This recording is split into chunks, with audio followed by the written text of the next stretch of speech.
मेरी सिस्टर के ग्रेड्स अजीब थे। जब मैं 600 स्कोर करता वो 6 दंत स्कोर करती। जब मैं 610 तक पहुंचता वो तुरंत 620 पर चली जाती। उसका स्कोर हमेशा मेरे स्कोर से ठीक 10 पॉइंट्स ऊपर रुकता। लेकिन जब भी मैं एक दिन की छुट्टी लेकर एग्जाम मिस कर देता, मेरी सिस्टर के ग्रेड्स पूरी तरह बिखर जाते और उसी से मेरी थ्योरी कंफर्म हो गई। मेरी सिस्टर के स्कोर्स मुझसे जुड़े हुए थे और इसी को आधार बनाकर मेरे दिमाग में एक पागल प्लान बनने लगा। अगर मैं नेशनल एग्जाम में 740 से ऊपर स्कोर करूं तो क्या होगा। एग्जाम से पहले के महीनों में मैं एक मंक की तरह जीने लगा, लेकिन सियना बिल्कुल उलटी थी। उसके पास मुझ पर भरोसा करने का सहारा था, इसलिए वो ऐसे बिहेव करती जैसे दुनिया उसी की हो। उसने पढ़ाई लगभग छोड़ दी और अपने दोस्तों के साथ पार्टी करती घूमती रहती। जब भी वो पकड़ी जाती, आंखें घुमाती और फोन टेबल पर पटक देती। नाक करना बंद करोगे? रिलैक्स, टॉप स्कोर तो मेरा ही होगा। और मैं उसे कभी निराश नहीं करता था। हर प्रैक्टिस एग्जाम में मैं उसे सीधे हमारी ग्रेड की फर्स्ट पोजीशन तक उठा देता था। मैं चाहता था कि वो एक नकली बादल पर नशे में रहे,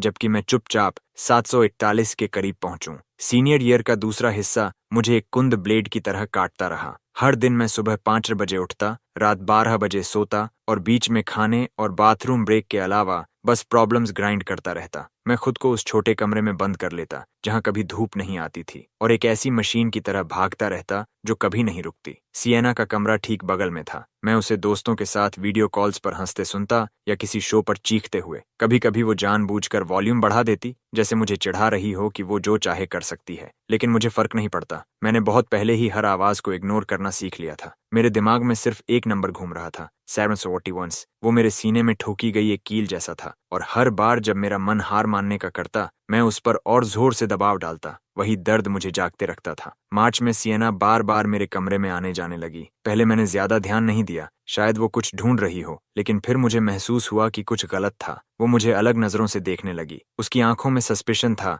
जैसे वो मुझे टेस्ट कर रही हो। एक बार मैं पेपर का सबसे मुश्किल मैथ प्रॉब्लम कर रहा था, तभी उसने दरवाजा खोला, मेरे पीछे खड़ी हो गई और काफी देर तक मेरी स्क्रैच पेपर को देखती रही। तुम हाल में बहुत मेहनत से पढ़ रहे हो, क्या चल रहा है? मैंने सिर भी नहीं उठाया, लिखता रहा। कुछ नहीं, एग्जाम आने वाला है और क्या करूं? सियना थोड़ा और झुक गई, मेरी राइटिंग देखने की कोशिश करते हुए। लेकिन तुम पहले कभी इतने सीरियस नहीं थे। मेरा दिल एक पल को उछला, लेकिन चेहरा शांत रहा। मैंने जानबूझकर एक भारी सांस छोड़ी, पेन नीचे रखा और थका हुआ होने का नाटक किया। मॉम और डैड बोल रहे हैं कि अगर मैं टॉप यूनिवर्सिटी में नहीं गया तो वो मेरा सपोर्ट बंद कर देंगे। मैं क्या करूं? सियना का चेहरा ढीला पड़ा और उसके होंठों पर स्mirk आ गया। तुम टॉप यूनिवर्सिटी? वो मुड़ी और जाते जाते एक आखिरी ताना मार गई। खुद को जला मत लेना, टॉप स्कोर तो मेरा ही होगा। मैं उसे बिना कुछ कहे जाते देखता रहा। जैसे ही दरवाजा बंद हुआ, मैंने फिर से पेन उठा लिया और मेरे होंठों का कोना हल्का ऊपर उठ गया। अच्छा, मुझे कम आंकती रहो। जितना कम रिस्पेक्ट करोगी, मैं उतना ज्यादा सुरक्षित रहूंगा। लेकिन सियना की सावधानी पूरी तरह खत्म नहीं हुई। अगले कुछ हफ्तों में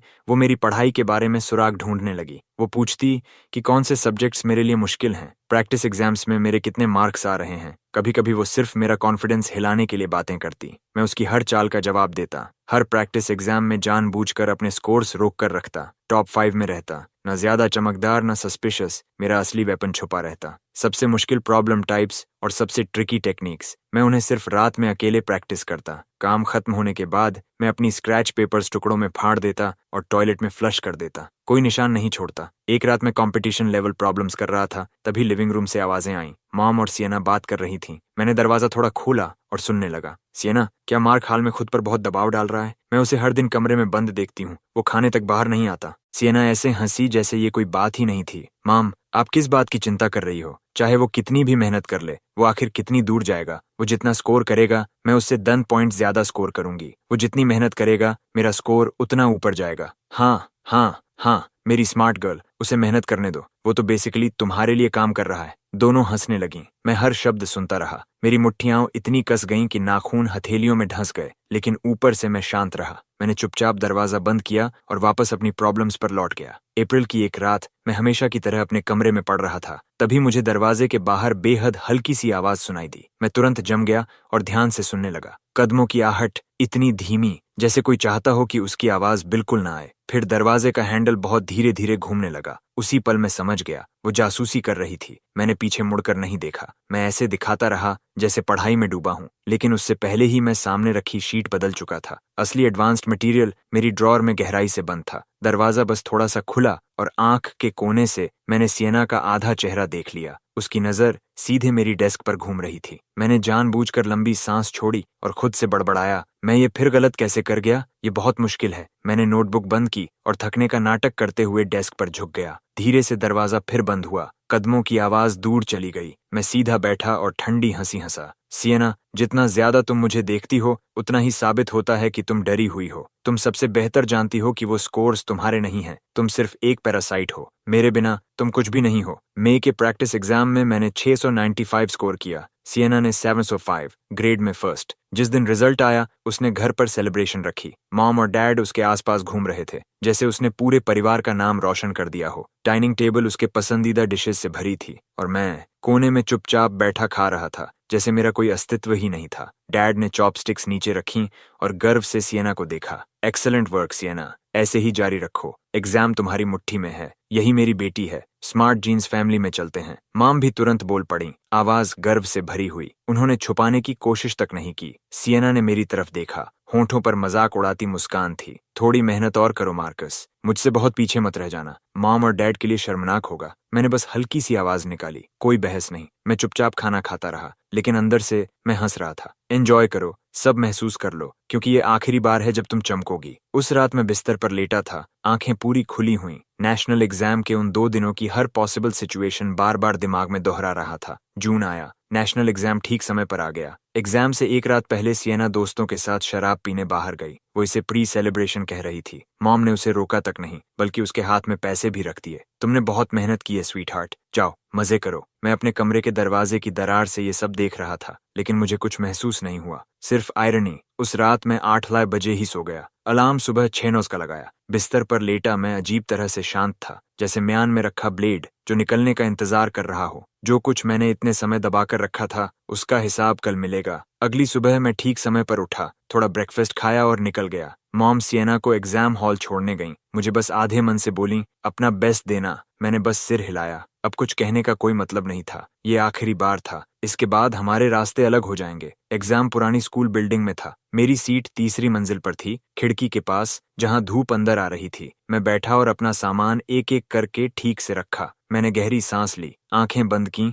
और खुद से कहा, मार्कस, तुमने 18 साल इस दिन का इंतजार किया है, हारना मत। लैंग्वेज एग्जाम की घंटी बजी। जैसे ही मैंने पेपर खोला, मेरा दिमाग पहले से ज्यादा तेज हो गया। हर सवाल किसी पुराने दोस्त जैसा लगा। रीडिंग सेक्शन के हर ट्रैप को मैं पहले ही देख पा रहा था। ऐसे टॉपिक बिल्कुल वैसा था जैसा मैं सैकड़ों बार प्रैक्टिस कर चुका था। शब्द अपने आप बहने लगे। लैंग्वेज एग्जाम खत्म होने के बाद जैसे ही मैं बाहर निकला, सिएना सीधे मेरी तरफ भागी। उसका मेकअप परफेक्ट था, लेकिन उसके नीचे हल्की घबराहट साफ दिखाई दे रही थी। कैसा गया? मैंने कहा। ठीक था। वो भौहें सिकोड़ कर बोली। ठीक था मतलब कितना अच्छा? कितने मल्टीपल चॉइस गलत हुए? मैंने उसकी तरफ देखा और लगभग हंस पड़ा। वो मेरा स्कोर जानना चाहती थी ताकि अपना कैलकुलेट कर सके। पता नहीं, मैंने चेक नहीं किया। सिएना ने होंठ फुलाए। वो जवाब से खुश नहीं थी, लेकिन उसने और कुछ नहीं पूछा। वो मुड़ी और चली गई। मैं उसे जाते देखता रहा। जल्दी किस बात की? रिजल्ट जल्द ही आएगा और तब सच में घबराने की वजह मिलेगी। लेकिन उसी दोपहर मैथ एग्जाम के बीच में कुछ गलत हो गया। अचानक मेरे पेट में भयानक ऐंठन उठी। शायद सुबह कुछ गलत खा लिया था, शायद प्रेशर की वजह से। एक पल में ठंडा पसीना पूरे शरीर पर फैल गया। मैं कुछ सेकंड के लिए डेस्क पर झुक गया। दिमाग सीधा काम ही नहीं कर रहा था। एक प्रॉक्टर मेरे पास आया और धीरे से बोला, तुम ठीक हो? नर्स ऑफिस जाना है। मैंने सिर हिला दिया, दांत भींच लिए। मैं ठीक हूँ। मजाक कर रहे हो क्या? मैंने इस एग्जाम के लिए 18 साल इंतजार किया है, चाहे जान चली जाए। ये पेपर मैं पूरा करके ही रहूंगा। मैंने अपने नाखून जोर से जांघ में गड़ा दिए। तेज दर्द ने कुछ देर के लिए पेट की तकलीफ को दबा दिया और मैं आगे बढ़ गया। नंबर्स और फॉर्मूलाज मेरी आंखों के सामने धुंधले हो रहे थे, लेकिन सालों की मसल मेमोरी हर सवाल पार करवा रही थी। आखिरी क्वेश्चन सबसे मुश्किल था। मैंने आंसर को 3 अलग तरीकों से वेरीफाई किया। पूरी तरह यकीन होने के बाद ही पेन नीचे रखा। एग्जाम हॉल से बाहर निकलते समय मेरी हालत लगभग गिरने जैसी थी। मैं एक खाली कोने में गया, झुककर बैठ गया और काफी देर तक वहीं रहा। सिएना ने मैसेज किया, मैथ कैसा गया? मैंने सिर्फ 2 शब्द लिखे, ठीक था। तुरंत रिप्लाई आया, एक स्मग इमोजी। साफ था कि उसे फिर से जीत पक्की लग रही थी। मैं उस इमोजी को घूरता रहा और सोचा, कितना पैथेटिक। सच में इग्नोरेंस ही खुशी है, वो हमेशा ऐसी ही रही है। दूसरे दिन साइंस और इंग्लिश थे। मेरी ताकत लगभग वापस आ चुकी थी और यही मेरे सबसे मजबूत सब्जेक्ट्स थे, खासकर साइंस। फिजिक्स के सवाल, केमिस्ट्री चेन्स, बायोलॉजी, जेनेटिक्स, मैंने इन्हें हजारों बार किया था। मेरा पेन पानी की तरह पेज पर बह रहा था। मैंने पेपर 20 मिनट पहले खत्म कर दिया, फिर हर आंसर दोबारा चेक किया। 0 गलती की गुंजाइश। और इंग्लिश, उसके बारे में शुरू ही मत करवाओ। चेक करने वाले को कम मार्क्स देने के लिए खुद मेहनत करनी पड़ती। आखिरी एग्जाम खत्म होने के बाद मैं बाहर निकला और बिल्डिंग के एंट्रेंस पर खड़ा हो गया। ऊपर आसमान की तरफ देखा। सूरज बहुत तेज चमक रहा था, लेकिन मैंने नजर नहीं हटाई, बस खड़ा रहा और धूप को चेहरे पर पड़ने दिया। 18 साल, आखिरकार मैं यहाँ तक पहुंच गया। सियना सबसे पहले दौड़कर आई और मेरा रास्ता रोक लिया। आज उसने चमकीले कपड़े पहने थे, बिल्कुल किसी घमंडी मोर की तरह। उसकी आंखों में लालच चमक रहा था। कैसा गया? मैंने कहा। अच्छा, पहले से भी बेहतर। मेरी जिंदगी का सबसे अच्छा एग्जाम। सियना की आंखें ऐसे चमकी जैसे जैकपॉट लग गया हो। वो घूमी और सीधा मॉम और डैड की तरफ भाग गई। मॉम, डैड, मार्कस कह रहा है उसका एग्जाम बहुत अच्छा गया। इसका मतलब मेरा तो और भी अच्छा हुआ। मैं उसे जाते हुए देख मुस्कुराया, एक शिकारी की मुस्कान जो अपने शिकार को खुद जाल में जाते देख रहा हो। सियना, पता है तुम अभी कैसी लग रही हो? एक पतंगे जैसी जो आग की तरफ उड़ रही हो और उसे सूरज समझ रही हो। एग्जाम खत्म होने के बाद समर ब्रेक शुरू हो गई और सियना पूरी तरह खुल गई। उसने मॉम और डैड से वादा किया कि वो पूरे प्रोविंस की टॉप 10 में आएगी। उसने एडवांस अलाउंस के नाम पर ढेर सारे पैसे लिए, सबसे महंगा फोन और लैपटॉप खरीदा और मॉम डैड की बचत अपने निकम्मे दोस्तों के साथ ट्रिप्स पर उड़ाने लगी। उसके सोशल मीडिया पर रोज नई फोटोज आती थीं, रेस्टोरेंट, शॉपिंग, पार्टी, बस यही। उसे किसी बात की चिंता नहीं थी। एक रात मैं उसकी पोस्ट्स देख रहा था। एक फैंसी रेस्टोरेंट की फोटो थी, कैप्शन लिखा था, future top scorer celebrating early. नीचे लाइक्स और कमेंट्स की बाढ़ थी। सियना, तुम कमाल हो, हमें डिनर देना मत भूलना। मैं सब पढ़ता रहा और सिर्फ एक ही बात सोचता रहा, ये कितना बेतुका है। दूसरी तरफ मैं कंट्री साइड में ग्रैंडपा से मिलने जाना चाहता था। मैंने मॉम और डैड से बस फेयर मांगा, लेकिन बात पूरी होने से पहले मॉम ने रोक दिया। उन्होंने ऊपर देखा तक नहीं। किससे मिलने? हमारे पास पैसे नहीं है। दिखाई नहीं देता सियना को जरूरत है? मैं उनका चेहरा देखता रहा और अंदर से घिन महसूस हुई। मेरे लिए 1 रुपया नहीं, लेकिन सियना के लिए पैसे पानी की तरह बह रहे थे। ये मेरे पेरेंट्स थे। डैड सोफा पर टीवी देख रहे थे। उन्होंने सिर तक नहीं घुमाया और बोले, अगर जाना है तो खुद इंतजाम करो, हमसे उम्मीद मत रखना। मैंने एक शब्द नहीं कहा, बस मुड़ा और कमरे में चला गया। अगली सुबह मैं कंस्ट्रक्शन साइट पर गया और ईंटें उठाने का काम ढूंढ लिया। सूरज इतनी तेजी से सिर पर पड़ता था कि आंखों के सामने धब्बे आने लगते, लेकिन मैंने दांत भींचे और पूरे 2 हफ्ते काम किया। ग्रैंडपा के लिए कुछ लेने और यात्रा का खर्च निकालने के लिए इतना करना जरूरी था। वो 2 हफ्ते मेरी जिंदगी के सबसे कठिन दिनों में से थे। मैंने लगभग 1000 युएन बचाए। आने जाने और कुछ गिफ्ट्स के लिए बस उतने ही काफी थे। और जिस दिन रिजल्ट्स आने वाले थे, उसी दिन सियना का 18वां बर्थडे भी था। अपनी जिंदगी के सबसे बड़े पल में खुद को ताज पहनाने के लिए उसने एक बेहद शानदार बैंक्वेट रखी। हर आंट, अंकल, कजिन, साथ में मॉम डैड के कोवर्कर्स और बॉसेस तक बुलाए गए थे। पूरा बैंक्वेट हॉल चापलूसी और शोर से गूंज रहा था। एक दूर का रिश्तेदार वाइन का गिलास लेकर डैड के पास आया और मुस्कुराते हुए बोला, मिस्टर लिन, आपकी तो लॉटरी लग गई। फ्रेटर्नल ट्विन्स और दोनों ही इतने टैलेंटेड। तभी दूसरा रिश्तेदार बीच में कूद पड़ा। आवाज में हल्का ताना था, लड़का तो बस किताबों में घुसा रहता है, सोशल स्किल्स बिल्कुल नहीं। लेकिन सियना, स्वीट, स्मार्ट, शानदार ग्रेड्स और तेज पर्सनैलिटी, अपने भाई से 100 गुना बेहतर। सारे छोटे कजिन सियना के आसपास ऐसे इकट्ठा हो गए जैसे वो कोई रानी हो। एक कजिन तो जलन से लगभग हरा पड़ गया था। सियना, तुम कमाल हो। एक हाथ में प्रेस्टिजियस यूनिवर्सिटी की एक्सेप्टेंस लेटर और दूसरे में हैंडसम बॉयफ्रेंड। तुम तो जिंदगी जीत चुकी हो। दूसरा बोला, जल्दी स्कोर चेक करो, हम टॉप स्कोरर का जन्म देखना चाहते हैं। तभी किसी ने कहा, रुको, अगर वो प्रोविंस की टॉप रैंक्स में है तो टॉप यूनिवर्सिटीज पहले कॉल करके उसे रिक्रूट करेंगी। जैसे ही ये शब्द खत्म हुए, सच में फोन बज उठा, लेकिन उसका नहीं, मेरा। पूरे हॉल की हैरान निगाहों के बीच मैं एक के बाद एक कॉल्स उठाने लगा।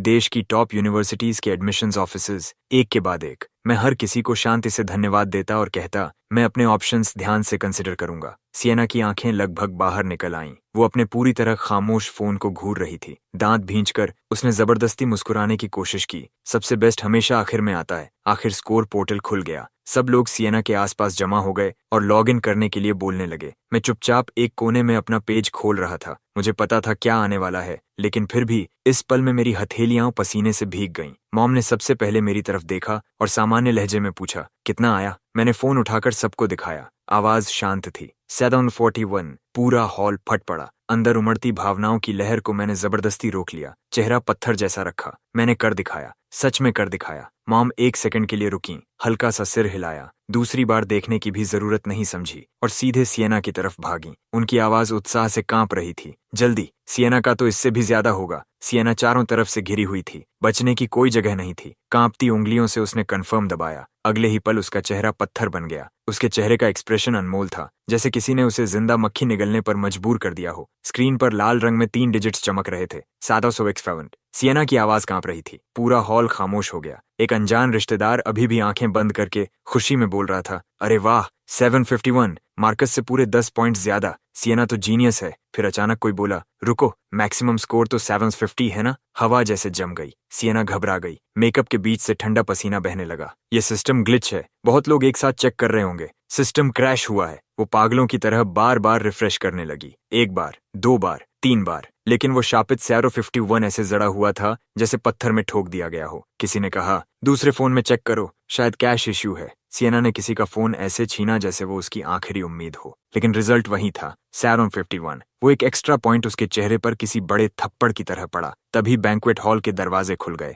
यूनिफॉर्म पहने कई लोग अंदर आए, पुलिस और एजुकेशन ब्यूरो के अधिकारी। सबके चेहरे गंभीर थे। सबसे आगे वाले ने कमरे को देखा और पूछा, सिएना लिन कौन है? नेशनल एग्जाम बोर्ड ने एक क्रिटिकल स्कोरिंग एनोमली डिटेक्ट की है। इसे सस्पेक्टेड सिस्टम टेम्परिंग या मेजर एग्जाम फ्रॉड माना जा रहा है। आपको इन्वेस्टिगेशन के लिए हमारे साथ चलना होगा। सिएना की टांगों से ताकत चली गई। वो वहीं जमीन पर गिर पड़ी, चेहरा बिल्कुल सफेद, भूत जैसा। मॉम और डैड अधिकारियों को देखकर घबरा गए, लेकिन उनकी पहली प्रतिक्रिया अपनी बेटी को संभालना नहीं थी। उन्हें एक बलि का बकरा चाहिए था। इस पूरे केओस के बीच मॉम ने सच में मुझे आगे धक्का दिया। मेरी तरफ उंगली करके चिल्लाई, इसी ने किया, ये अपनी सिस्टर से जलता है। इसने सिस्टम हैक करके स्कोर बदल दिया। ऑफिसर्स, इसे अरेस्ट करो। मेरी बेटी का इससे कोई लेना देना नहीं। और फिर वही हुआ, फिर से। यही मेरे पेरेंट्स थे। जैसे ही कुछ गलत होता, बिना एक पल सोचे मुझे बस के नीचे फेंक देते। फर्क नहीं पड़ता बहाना कितना बेवकूफी भरा है, कितना बेमतलब है। जब तक उनकी प्यारी बेटी बच जाए, मुझे कुर्बान करना उनके लिए कुछ भी नहीं था। मेरे अंदर कुछ टूट जाता है। और अजीब बात यह थी कि मैं पहले से ज्यादा हल्का महसूस करता हूँ। मैं माँ का हाथ झटक देता हूँ और उस पूरे सर्कस को ठंडी नजरों से घूरता हूँ। मैं हैकर नहीं हूँ, मैं मार्कस लिन हूँ, पूरे प्रोविंस का टॉप स्कोरर। सिएना लिन वहीं खड़ी है, जिसने 751 का मिरेकल किया था। वही है। पापा मेरी तरफ झपटते हैं, हाथ उठाकर मेरे चेहरे पर थप्पड़ मारने के लिए। मैं उनकी कलाई पकड़ लेता हूँ। मेरी आंखें इतनी खतरनाक थीं कि वह वहीं रुक गए। करो, कोशिश करो। अभी ऑफिसर्स मेरे पीछे खड़े हैं। टॉप यूनिवर्सिटीज मेरे लिए लड़ रही हैं। मीडिया मेरी कहानी दिखाने के लिए लाइन में है। हाथ लगाओ मुझे, हिम्मत है तो। आज के बाद इस फैमिली में कोई मुझे कंट्रोल नहीं करेगा और कोई मुझे दबा नहीं सकेगा। सिएना के लिए रखा गया बर्थडे पार्टी, जो उसके सबसे चमकदार पल के लिए था, पूरी तरह डिजास्टर बन गया। सिएना को इन्वेस्टिगेशन के लिए ले जाया गया। पीछे सिर्फ बर्बादी बची थी। अब इसे छुपाया नहीं जा सकता था। नेशनल एग्जाम स्टूडेंट स्कोर 751 उसी रात वायरल हो गया। हर जगह ट्रेंड करने लगा। पूरा इंटरनेट तमाशा देख रहा था और मजे ले रहा था। किसी ने लिखा, सांप से भी ज्यादा लालची, स्कोर खरीदते खरीदते खुद को भूल गई। किसी और ने लिखा, अगर चीटिंग करनी थी तो दिमाग तो लगाती। मैक्सिमम 750 है और तू 751 लाई। ग्रेडर्स का मजाक उड़ा रही थी या सिस्टम का? लोगों ने सिएना के सोशल मीडिया अकाउंट्स तक निकाल लिए। फिर सबको पता चला कि पिछले 6 महीनों से वह सिर्फ पार्टीज कर रही थी। उसने ठीक से पढ़ाई तक नहीं की थी। पब्लिक ओपिनियन पूरी तरह उसके खिलाफ हो गया। हर कोई मान चुका था कि उसने अपने स्कोर में हेरफेर करवाया और गलती से 1 पॉइंट ज्यादा बढ़ गया। मैं कमेंट स्क्रॉल कर रहा था और ऐसी सेटिस्फैक्शन महसूस कर रहा था जिसे शब्दों में नहीं बता सकता। 18 साल, मैंने इस पल के लिए पूरे 18 साल इंतजार किया था। आखिरकार सबको सच दिख गया। इन्वेस्टिगेशन जल्दी खत्म हो गई। सिएना की आंसर शीट में अनोमली मिली। उसके मल्टीपल चॉइस आंसर्स किसी तरह बाकी सबसे 1 पॉइंट ज्यादा स्कैन हुए थे, जिसकी वजह से टोटल मैक्सिमम से ऊपर चला गया। डायरेक्ट प्रूफ नहीं था कि उसने चीटिंग की थी, लेकिन फेयरनेस के लिए एजुकेशन ब्यूरो ने उसे बैकअप पेपर के साथ रीटेक देने का ऑर्डर दिया। जब यह खबर घर पहुंची, सिएना काउच पर लेटी फोन चला रही थी। रीटेक शब्द सुनते ही वह उछलकर खड़ी हो गई। उसका चेहरा सफेद पड़ गया। क्या मतलब रीटेक? मुझे दोबारा एग्जाम क्यों देना होगा? मेरा स्कोर असली है, गलती सिस्टम की थी। पापा पास बैठे थे। उनका चेहरा काला पड़ गया था। वह दबी आवाज में बोले, धीरे बोलो, पड़ोसी सुन लेंगे। माँ इधर उधर चक्कर लगा रही थी, सिएना को शांत कराने की कोशिश करते हुए साथ में नया प्लान भी बना रही थी। घबराओ मत सिएना, रीटेक ही तो है, तुम इतनी स्मार्ट हो, सब ठीक हो जाएगा। लेकिन सिएना पूरी तरह टूट गई। वह जमीन पर गिरकर रोने चिल्लाने लगी और जिद करने लगी कि मैं भी उसके साथ एग्जाम दूं। नहीं, मैं मार्कस के बिना नहीं दूंगी, वह भी मेरे साथ बैठेगा, मुझे वह अपने बगल में चाहिए। वह अचानक मेरी तरफ झपट्टी और मेरी बांह पकड़ ली। उसके नाखून मेरी स्किन में धंस गए, आंखें पूरी लाल थीं। मार्कस, तुम्हें मेरे साथ एग्जाम देना होगा, सुन रहे हो? मैंने उसे झटक दिया। मेरी आवाज बर्फ जैसी ठंडी थी। मैं एग्जाम पहले ही दे चुका हूं, तुम्हारे साथ दोबारा क्यों दूं? सिएना वहीं जम गई। उसने मुझे ऐसे देखा जैसे उसे यकीन ही नहीं था कि मैं मना कर सकता हूं।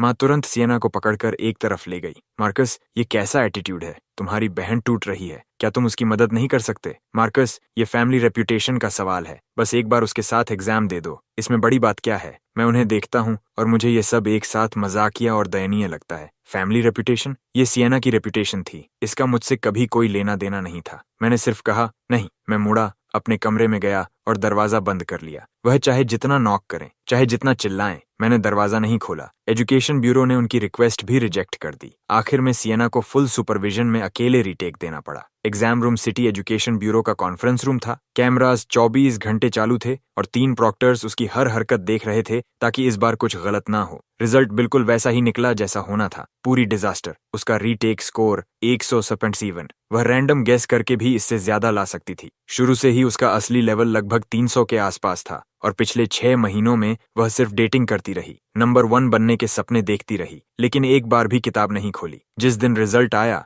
मैं कंस्ट्रक्शन साइट पर ईंटें उठा रहा था। तभी एक क्लासमेट ने मैसेज भेजा कि सिएना को रीटेक में 157 स्कोर मिला है। मैं एक पल के लिए जम गया, फिर मैं हंस पड़ा। मैं जमीन पर बैठकर इतना हंसा कि उठ ही नहीं पाया। कोवर्कर्स को लगा मुझे हीट स्ट्रोक हो गया है। उनमें से एक ने मुझे पानी की बोतल दी। मैंने हाथ हिलाकर मना कर दिया। मैं ठीक हूँ, मैं बस बहुत बहुत खुश हूँ। ये रीटेक उसकी आखिरी नकली परत भी नोचकर फेंक चुका था। पहले सार में 1, फिर 157। ये फर्क इतना बड़ा था कि इंटरनेट पूरी तरह फट पड़ा। कमेंट्स सोने जैसे थे। 157, यही उसका असली लेवल है। मामला खत्म। 751 पक्का चीटिंग थी। किसी ने तो मीम तक बना दिया। एक तरफ 751, दूसरी तरफ 157। कैप्शन था, एक रीटेक में स्वर्ग से नरक तक। सिएना साइबर बुलिंग झेल नहीं पाई। उसने अपने सीनियर ईयर से पहले के ट्रांसक्रिप्ट्स डालकर खुद को बचाने की कोशिश की, लेकिन इंटरनेट ने सब खोद निकाला। उसके पुराने स्कोर्स जो कभी 300 पार नहीं करते थे, और सीनियर ईयर में उसका अचानक उछाल। लोग लिखने लगे, कूड़े को चमका नहीं सकते। अब हर कोई यकीन कर चुका था कि उसने सीनियर ईयर की शुरुआत से ही चीटिंग की थी।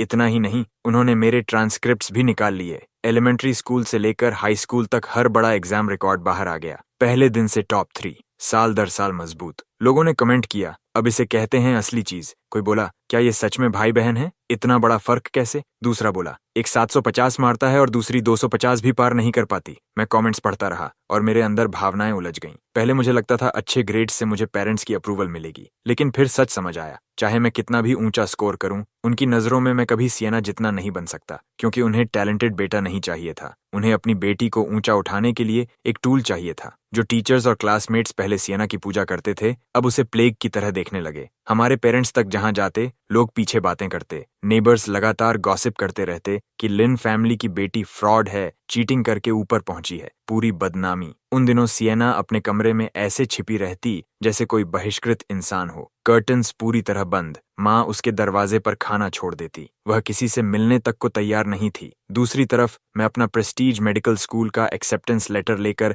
सामान बांध चुका था और गांव में ग्रैंडपा के पास लौट आया। अगस्त के आखिर में स्कूल शुरू होते ही मैं हमेशा के लिए आजाद हो जाऊंगा। कम से कम मुझे ऐसा ही लगा। गांव की गर्मियां किसी स्टीम ओवन जैसी थीं, लेकिन मेरा दिल शांत था। ग्रैंडपा का पुराना घर पहाड़ के नीचे था। मिट्टी के 3 कमरे, सामने एक पुराना लोकस्ट ट्री। पूरे दिन सिकेडा की आवाजें, लेकिन पता नहीं क्यों वे मुझे परेशान नहीं करती थीं। यही मेरा असली घर था। जितना मुझे याद है, मुझे हमेशा यहीं छोड़ दिया जाता था। पेरेंट्स कहते थे गांव की हवा हेल्थ के लिए अच्छी है, लेकिन सच ये था कि उन्हें मैं रास्ते का कांटा लगता था। वे चाहते थे कि सिएना अकेले सारा प्यार और सारे रिसोर्सेज पाए। एक और बच्चा मतलब एक और कंपेटिटर। ग्रैंडपा ने कभी पेरेंट्स के खिलाफ बुरा नहीं कहा। वो बस चुपचाप मेरा ख्याल रखते रहे, मुझे पढ़ना लिखना सिखाते रहे और कहते रहे कि खुद पर भरोसा करना सीखो। उनकी सबसे ज्यादा कही जाने वाली बात थी, जिस बच्चे के पास कुछ नहीं होता उसके लिए एजुकेशन ही एकमात्र रास्ता है। मैंने उन शब्दों को अपनी हड्डियों में उतार लिया। मैं पुराने घर में 20 दिनों से ज्यादा रुका। हर सुबह जल्दी उठकर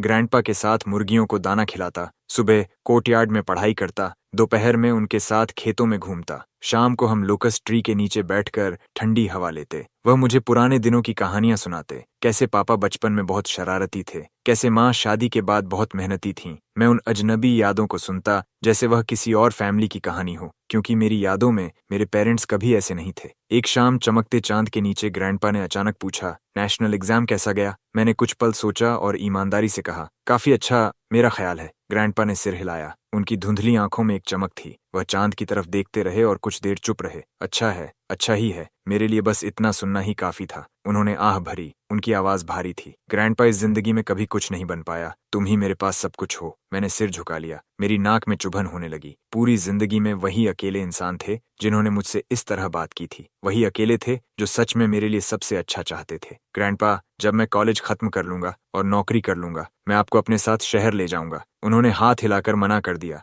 बच्चे जैसी मुस्कान के साथ। शहर मेरे लिए नहीं है, बस ये जानना कि तुम परवाह करते हो, वही काफी है। उस रात मैं घर के पुराने ईंटों वाले बिस्तर पर लेटा था, खिड़की के बाहर की आवाजें सुनते हुए सोच रहा था कि एक बार स्कोर्स आ जाएं, सब खत्म हो जाएगा, मैं सबको दिखा दूंगा। मार्कस लिन कोई ऐसा इंसान नहीं है जिसे इधर उधर धक्का दिया जा सके, और वह किसी की सीढ़ी नहीं है। 12 अगस्त, स्कूल शुरू होने में 2 हफ्तों से थोड़ा ज्यादा समय बाकी था। मैं आंगन में ग्रैंडपा की मकई सुखाने में मदद कर रहा था। सुनहरे भुट्टों की टोकरी एक एक करके बैम्बू मैट्स पर फैला रहा था। मेरी जेब में फोन वाइब्रेट हुआ। मॉम का कॉल था। मैं जम गया। उन्होंने मुझे लगभग कभी कॉल नहीं किया। पिछली बार एग्जाम से पहले किया था, मुझसे पूछते हुए कि मुझे क्या स्कोर आने की उम्मीद है। उनकी आवाज शक और हिसाब से भरी हुई थी। मैंने उठाया। स्पीकर से रोने की आवाज फूट पड़ी। मॉम की आवाज भारी और घबराई हुई थी। मार्कस, तुम्हें घर आना होगा, तुम्हारे पिता वो। मेरा दिल बैठ गया। विनोविंग ट्रे लगभग मेरे हाथ से फिसल गई। क्या हुआ? कौन सा हॉस्पिटल? लेकिन वो बस रोती रही, जवाब नहीं दिया। उन्होंने सिर्फ बार बार कहा,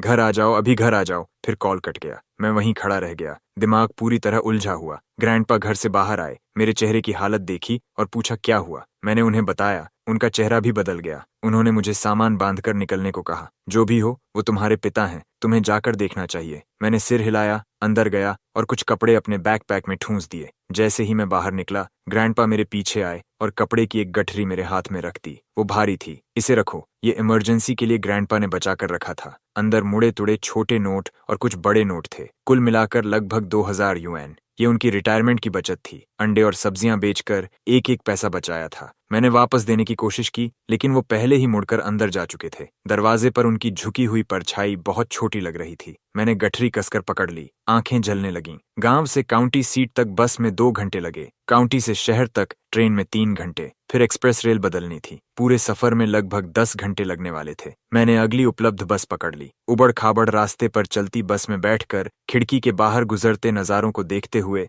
मेरा दिमाग धीरे धीरे शांत होने लगा। कुछ गलत था। बहुत सारी बातें मेल नहीं खा रही थीं। मॉम का रोना बहुत ज्यादा था, बनावटी जैसा, और उन्होंने ये भी नहीं बताया कि बीमारी क्या थी। मॉम की मुस्कान टूट गई। फिर उन्होंने उसे संभाल लिया। ओह, वो बस गलतफहमी थी। कल तुम्हारे डैड की तबीयत ठीक नहीं थी, लेकिन हॉस्पिटल गए तो पता चला कुछ गंभीर नहीं था। और वैसे भी तुम जल्दी स्कूल जाने वाले हो, तो हमने सोचा पूरा फैमिली साथ बैठ जाए। आखिर हम फैमिली हैं, फैमिली। उनके मुंह से ये 2 शब्द सुनना लगभग मजाक जैसा था। मैंने कुछ नहीं कहा, बस सिर हिलाया और कहा ठीक है। फिर जूते उतार दिए। आंखों के कोने से मैंने देखा सियना काउच के दूसरे कोने में सिकुड़ कर बैठी थी, पजामास पहने हुए, बाल बिखरे हुए, चेहरा पीला और आंखों के नीचे गहरे काले घेरे। कुछ महीने पहले जो ऐसे घूमती थी जैसे पूरी दुनिया उसकी हो, अब वो बिल्कुल अलग इंसान लग रही थी। उसने ऊपर देखा। उसकी आंखों में अजीब भाव थे, नफरत, डर और कुछ ऐसा जिसे मैं पढ़ नहीं पाया। मैंने दिखाया जैसे मैंने कुछ देखा ही नहीं और सीधा अपने कमरे में चला गया सामान रखने। मेरा कमरा अपार्टमेंट के सबसे आखिर में था, लगभग 150 स्क्वायर फीट, जहां कभी धूप नहीं आती थी। पहले वो स्टोरेज क्लोजेट हुआ करता था। जब मैं ग्रैंडपा के यहाँ से स्कूल के लिए वापस आया, तभी उन्होंने उसे साफ किया था। सियना का कमरा साउथ की तरफ था, मास्टर बेडरूम, बड़ा और रोशनी से भरा हुआ। इस घर में रिसोर्सेज हमेशा ऐसे ही बंटते थे, बिल्कुल जमीन पर खींची लकीर की तरह साफ। मैंने दरवाजा बंद किया और कमरे को चेक करना शुरू किया। Desk, book shelf, closet, bed के नीचे, एक एक जगह, ये पक्का करने के लिए कि किसी ने कुछ छेड़ा तो नहीं। फिर मैंने बैकपैक से बैकअप फोन निकाला, एक छुपी हुई जगह ढूंढी और बुकशेल्फ के सामान के बीच उसे खड़ा कर दिया। कैमरा सीधा दरवाजे की तरफ था। मैंने रिकॉर्डिंग शुरू की, साइलेंट मोड चालू किया और पक्का कर लिया कि कोई शटर साउंड, नोटिफिकेशन या कुछ भी नहीं आएगा। सब करने के बाद मैं बिस्तर पर लेट गया, आंखें बंद कर लीं, लेकिन मेरे कान लिविंग रूम की हर आवाज पकड़ रहे थे। रात के खाने पर मॉम ने पूरा खाना बनाया और पहली बार मुझे खाने के लिए बुलाया। उन्होंने मेरी प्लेट में खुद खाना भी रखा। मार्कस, तुम दुबले हो गए हो, तुम जल्दी जाने वाले हो, अच्छे से खाओ। मैं खाता रहा, लेकिन स्वाद का एहसास तक नहीं हुआ। मेरा दिमाग तेजी से चल रहा था, ये समझने की कोशिश करते हुए कि वो सच में क्या चाहते हैं, वो क्या योजना बना रहे थे, अपने असली दांत कब दिखाएंगे। डिनर के बाद डैड ने गला साफ किया, जैसे कोई भाषण देने वाले हों। मार्कस, हमने तुम्हें वापस बुलाया क्योंकि एक बात करनी थी। लो, शुरू हो गया। मैंने सिर उठाया, चेहरे पर उतनी ही उलझन दिखाई जितनी जरूरी थी। बात यह है, तुम्हारी बहन इन दिनों ठीक नहीं है। तुम्हें पता है, एग्जाम वाली बात ने उसे बहुत चोट पहुंचाई है। वो बहुत डिप्रेस्ड है, कमरे से भी बाहर नहीं निकलती। तुम्हारी माँ और मैंने सोचा, तुम उसके भाई हो, उसके सबसे करीब हो, क्या तुम उसके साथ थोड़ा समय बिता सकते हो, उसकी मदद कर सकते हो? बस इतना। मैं उनके असली इरादे का इंतजार कर रहा था, और जैसा सोचा था, मॉम वहीं से आगे बढ़ी, टटोलते हुए। बिल्कुल मार्कस, तुम दोनों ट्विन्स हो, खून पानी से गाढ़ा होता है। अपनी बहन की मदद करने में क्या बुराई है? मैं अब भी चुप रहा, बस उन्हें देखता रहा। कमरे में सन्नाटा फैल गया। फिर अचानक सियना ने सिर उठाया। उसकी आंखें लाल थीं और वो मुझे घूर रही थी। उसकी आवाज कांप रही थी। मार्कस,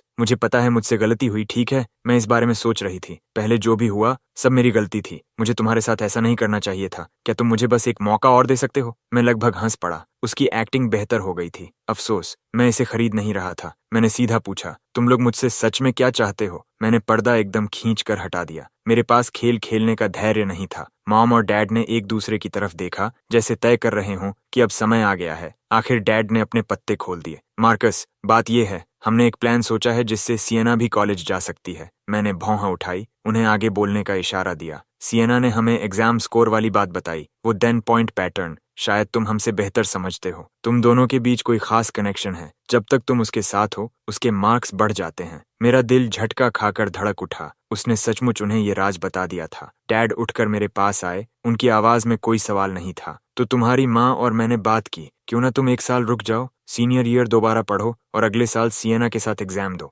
वो भी किसी अच्छे स्कूल में चली जाएगी। एक फैमिली से 2 बच्चे, प्रेस्टीज में। कितना नाम होगा पूरे परिवार का। मैं उन्हें घूरता रहा, इसलिए नहीं कि उनकी मांग बेतुकी थी, हालांकि थी, बल्कि इसलिए कि वो इसे बोलते वक्त खुद को कितना सही समझ रहे थे, जैसे मेरा भविष्य फेंक देना और सियना को दे देना बिल्कुल स्वाभाविक हो। मॉम और आगे आईं, मेरा हाथ पकड़ लिया। उनकी आंखों में हिसाब चमक रहा था। मार्कस, इससे तुम्हारा कुछ नहीं बिगड़ेगा। तुम इतने स्मार्ट हो, अगले साल भी आराम से निकल जाओगे, टॉप स्कोरर होने की फेम के साथ, और 1 साल की तैयारी, टॉप यूनिवर्सिटीज तुम्हारे पीछे भागेंगी, और सियना का फ्यूचर भी बन जाएगा। हम चारों की जिंदगी बन जाएगी। क्या ये सबके लिए जीत नहीं? सबके लिए जीत? क्या मजाक है? मेरा एक्सेप्टेंस लेटर पहले से आ चुका है। मैं 1 साल दोबारा क्यों पढ़ूं? डैड ने हाथ हिलाकर बात टाल दी। Acceptance letter? तो क्या, अगर तुम नहीं गए तो अपने आप खत्म हो जाएगा। मार्कस, तुम बड़े भाई हो, अपनी बहन की मदद करने में क्या बुराई है? जब सियना सफल हो जाएगी, वो तुम्हें नहीं भूलेगी। उसकी कमाई में तुम्हारा हिस्सा भी होगा। मैंने इंसानी इतिहास का सबसे मजेदार मजाक सुन लिया था। मैंने सिर्फ 2 शब्द कहे, मैं मना करता हूँ। कमरा बर्फ जैसा ठंडा हो गया। डैड का चेहरा काला पड़ गया। मॉम वहीं रुक गईं।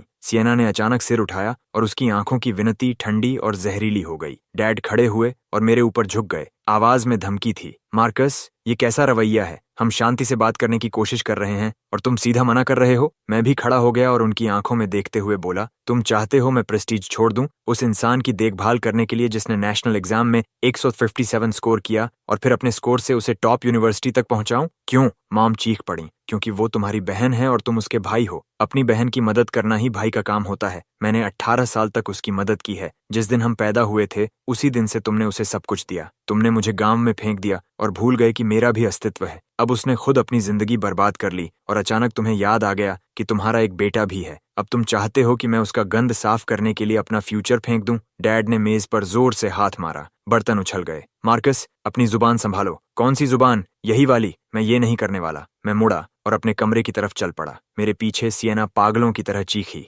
मार्कस, तुम्हारी हिम्मत कैसे हुई? वो पॉइंट्स मेरे होने चाहिए थे। मेरे बिना तुम हो क्या? मैं रुक गया, मुड़कर उसकी तरफ देखा। उसका चेहरा पूरी तरह मुड़ा हुआ था। सियना, ध्यान से सुनो। हर एक पॉइंट मैंने अपने हाथों से कमाया है। उसका तुमसे कोई लेना देना नहीं। अगर तुम मेरे स्कोर से फायदा उठा सकती हो तो वो तुम्हारी किस्मत है, तुम्हारी टैलेंट नहीं, और मुझे धमकाने का हथियार तो बिल्कुल नहीं। सिएना का गला रुक गया। उसके पास कहने के लिए एक शब्द नहीं था। उसकी आंखों से आंसू गिरने लगे, गुस्से से या बेबसी से, मैं नहीं बता पाया। मॉम दौड़कर उसके सामने खड़ी हो गईं और मेरी तरफ उंगली उठाई। मार्कस, तुमने अपनी बहन को रुला दिया। तुम्हारे अंदर जरा भी ज़मीर है। मैंने उनकी आंखों में देखा। और तुम्हारे अंदर? मैं बहस से थक चुका था। मैं अपने कमरे में गया और दरवाजा बंद करके लॉक कर लिया। बाहर चीजें गिरने की आवाजें आने लगीं। डैड की गालियां, मॉम का रोना, सिएना की चीखें, सब मिलकर ऐसे लग रहा था जैसे कोई उबलता हुआ बर्तन। मैं दरवाजे से टिक गया, आंखें बंद कर लीं और आवाजों को अपने ऊपर बहने दिया। मेरा दिमाग अजीब तरह से शांत था। आज रात सिर्फ पहला राउंड था। असली लड़ाई अभी बाकी थी। मुझे एहसास था कि वो इतनी आसानी से हार नहीं मानेंगे। कोशिश कर लेने दो। मेरे पास इंतजार करने की पूरी ताकत थी। उस रात मैं सोया नहीं।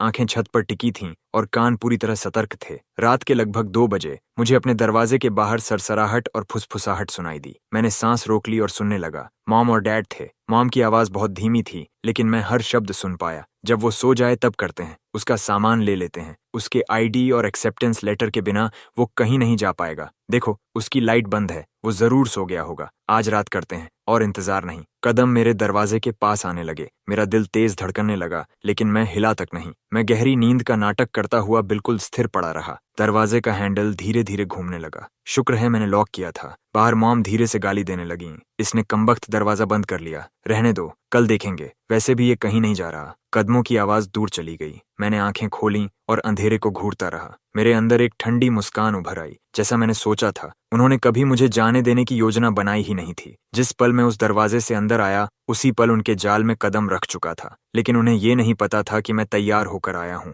ये शतरंज की बाजी अभी खत्म नहीं हुई थी। अगली सुबह मैंने दरवाजे का हैंडल घुमाया। बाहर से लॉक था। मेरा दिल बैठ गया। मैं खिड़की के पास गया और बाहर देखा। सिक्योरिटी बार्स मजबूती से वेल्ड की हुई थीं। बाहर निकलने का कोई रास्ता नहीं था। फोन में अभी भी सिग्नल था, लेकिन वाईफाई बंद था। मैंने मोबाइल डेटा से अपने रूममेट्स को मैसेज किया। उन्हें बताया कि मैं जिंदा हूँ, अभी ठीक हूँ, लेकिन हालात खराब हैं। मैंने उन्हें स्टैंड बाय पर रहने को कहा। सुबह करीब 10 बजे लॉक खुला। मॉम हाथ में कांजी का कटोरा लेकर अंदर आईं। उनकी मुस्कान आंखों तक नहीं पहुंच रही थी। भूख लगी है? कुछ खा लो। अब समझ आ गई? मैंने कटोरा नहीं लिया। उन्होंने उसे डेस्क पर रख दिया और उनकी आवाज बदल गई। मार्कस, मैं तुम्हें एक सलाह देती हूँ। समझदार इंसान जानता है कब झुकना है। तो क्या हुआ अगर तुम प्रेस्टीज में पहुंच गए? ट्यूशन कौन देगा? खाना कौन देगा? रेंट कौन देगा? तुम्हें लगता है हम एक पैसा देंगे? तुम स्कूल भी अफोर्ड नहीं कर पाओगे, फिर घुटनों के बल वापस आओगे। मैंने उन्हें देखा, कुछ नहीं कहा। उन्होंने मेरी चुप्पी को कमजोरी समझ लिया और जोर दिया। तुम्हारा वो एक्सेप्टेंस लेटर शायद ज्यादा समय तक बचे भी नहीं। अगर तुम अच्छे से मान जाओ और ईयर रिपीट करो तो अगली बार हम पूरा सपोर्ट करेंगे, लेकिन अगर नहीं। उनकी बात अधूरी रह गई। धमकी हवा में लटक रही थी। मैं फिर भी चुप रहा। उनके जाने के बाद मैंने लॉक की आवाज दोबारा सुनी। उस पल से मैं आधिकारिक तौर पर हाउस अरेस्ट में था। पहले दिन मैं शांत रहा। दूसरे दिन बेचैनी शुरू हुई। डर की वजह से नहीं, समय की वजह से। स्कूल शुरू होने का दिन करीब आ रहा था। मुझे बाहर निकलने का रास्ता ढूंढना था। तीसरी रात मैंने जोखिम उठाने का फैसला किया। रात के 2 बजे सब सो चुके थे। मैं चुपचाप बिस्तर से उठा और नेल क्लिपर की फाइल से लॉक खोलने लगा। वो पुराना स्प्रिंग बोल्ट था। लगभग 10 मिनट लगे और फिर एक हल्की सी क्लिक सुनाई दी। दरवाजा खुल गया। मैंने सांस रोक ली और धीरे धीरे कदम बढ़ाने लगा। लिविंग रूम पूरी तरह अंधेरे में डूबा हुआ था। मैं दीवार पकड़कर धीरे धीरे मुख्य दरवाजे की तरफ बढ़ने लगा। मेरा दिल इतनी जोर से धड़क रहा था कि उसकी धड़कन गले में महसूस हो रही थी। मेरे पैरों के नीचे फर्श चरमराया। हर आवाज पर मैं जम जाता और सुनता। कोई हिला नहीं। फिर मैं आगे बढ़ा। जैसे ही मेरी उंगलियां मुख्य दरवाजे के हैंडल को छूने वाली थीं, अचानक लाइट्स जल उठीं। मैं जम गया। डैड हॉलवे के आखिर में खड़े थे। हाथ में लकड़ी की छड़ी थी। उनका चेहरा पत्थर जैसा था। वो मेरा इंतजार कर रहे थे। मैं भागने के लिए मुड़ा। समझाने का समय नहीं था। मैं घूम कर भागा, लेकिन देर हो चुकी थी। उन्होंने 3 कदम में दूरी खत्म कर दी और छड़ी मेरी पीठ पर आकर गिरी। दर्द ने मुझे सीधे जमीन पर गिरा दिया। फिर मार का तूफान शुरू हो गया। मैं सिकुड़ गया और सिर बचाने लगा। छड़ी बार बार गिरती रही। हर बार हड्डियों तक उतर रहा था। भागने की कोशिश कर, मेरी बात न मानकर देख, तेरे अंदर की सारी नाफरमानी निकाल दूंगा। पता नहीं कब मॉम और सिएना भी आ गईं। वो दोनों एक तरफ खड़ी होकर देख रही थीं। किसी ने उन्हें रोकने की कोशिश तक नहीं की। सिएना के चेहरे पर तो हल्की सी संतुष्टि भरी मुस्कान तक थी। आखिर डैड थक गए और जोर जोर से सांस लेने लगे। ध्यान से सुन लो मार्कस, अपनी बाकी जिंदगी में इस घर से बाहर जाने के बारे में सोचो भी मत, जब तक तुम ईयर रिपीट करने के लिए हाँ नहीं कहते। मैं जमीन पर पड़ा कांप रहा था। डर से नहीं, गुस्से से। 18 साल का दबा हुआ गुस्सा लगभग मेरे सीने से बाहर फट पड़ना चाहता था, लेकिन मैंने उसे रोक लिया।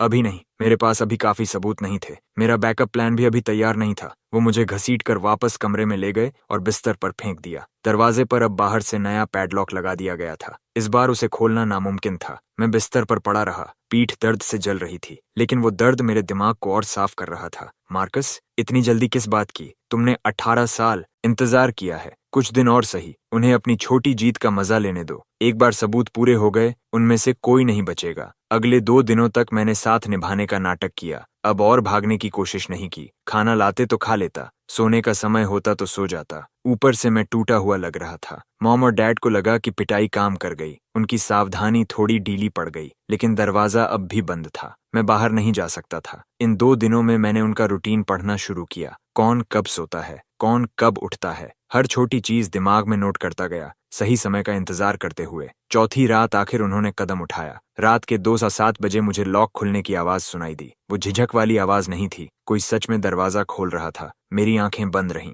सांस बिल्कुल सामान्य रही। मैं गहरी नींद का नाटक करता रहा, लेकिन मेरे शरीर की हर नस आग की तरह जल रही थी। दरवाजा खुला। कदम बहुत हल्के थे, जैसे मुझे जगाने से डर रहे हों। 2 लोग थे, उनकी सांसों से पहचान गया। एक मॉम थी, दूसरा डैड। वो धीरे धीरे मेरी डेस्क के पास गए और चीजें खंगालना शुरू कर दिया। मैं सोने का नाटक करता रहा, लेकिन मेरा दिल अपने आप तेज धड़क रहा था। मुझे ठीक पता था कि वो क्या ढूंढ रहे थे। मेरा नेशनल आईडी और एक्सेप्टेंस लेटर, यही 2 चीजें थीं जो मुझे इस नरक से बाहर निकाल सकती थीं, और यही वो चीजें थीं जिनसे वो मुझे कैद रखना चाहते थे। कई मिनट तक खोजबीन चलती रही। मैंने मॉम को फुसफुसाते सुना, मुझे नहीं मिल रहा। तुम्हें क्या लगता है उसने कहाँ छिपाया होगा? डैड ने चिढ़कर कहा, ढूंढते रहो, इसी कमरे में होगा। वो कहीं जा तो नहीं सकता। उन्होंने हर ड्रॉर उलट दी, बुक शेल्फ खंगाल दी, बैकपैक उलट दिया, यहाँ तक कि मेरे कपड़ों की जेबें तक टटोल डाली। मुझे महसूस हुआ कोई मेरे बिस्तर के पास आकर खड़ा हो गया है। शायद ये सोच रहा था कि तकिए के नीचे देखे या नहीं। तभी दरवाजे से तीसरी आवाज आई, सिएना, मिला कुछ? श्श, उसे मत जगाओ।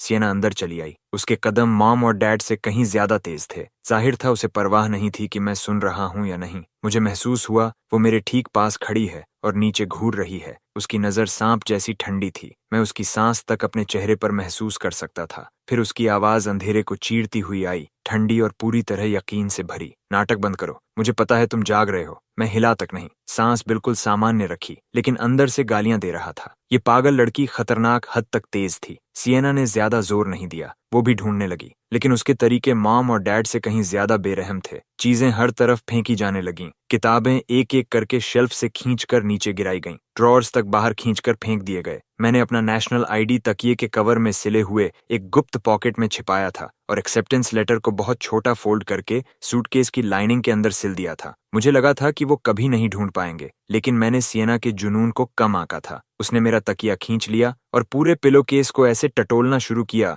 जैसे कोई ड्रग सर्च चल रही हो। उसकी उंगलियां हर कोने पर घूम रही थीं, कुछ भी नहीं छूट रहा था। जैसे ही उसका हाथ हिडन पॉकेट तक पहुंचा, वो जम गई। फिर अचानक खुशी से चीख उठी, मिल गया! मेरा सीना कस गया, लेकिन मैं फिर भी नहीं हिला। अगले ही पल वो पागलों की तरह मेरे सूटकेस पर टूट पड़ी। अंदर की सारी चीजें बाहर फेंक दी और लाइनिंग को फाड़ना शुरू कर दिया। कपड़ा फटने की आवाज कानों को चीर रही थी। उसके नाखून अंदर तक घुस गए। फिर अचानक उसे कुछ सख्त महसूस हुआ। अब मैं खुद को रोक नहीं पाया। मैं झटके से उठ बैठा और बेड साइड लैंप का स्विच दबा दिया। रोशनी पूरे कमरे में फैल गई। सबने आंखें सिकोड़ लीं। अब मैं सब साफ देख सकता था। डैड और मॉम डेस्क के पास खड़े थे। हाथ में मेरा नेशनल आईडी था। उनके चेहरे पर हल्का अपराध बोध था, लेकिन उससे कहीं ज्यादा धर्म का नकली भाव। सिएना सूटकेस के पास खड़ी थी। उसके हाथ में एनवेलोप था, वही एनवेलोप जिसमें मेरा एक्सेप्टेंस लेटर था। उसका चेहरा ऐसा लग रहा था जैसे उसने खजाना खोज लिया हो, लालच और खुशी से चमकता हुआ। मैं उन तीनों को घूरता रहा और बर्फ जैसी आवाज में पूछा, आधी रात में तुम लोग क्या कर रहे हो? उन्होंने एक दूसरे को देखा और फिर सीधा नाटक छोड़ दिया। डैड ने मेरा आईडी डेस्क पर पटक दिया। मार्कस,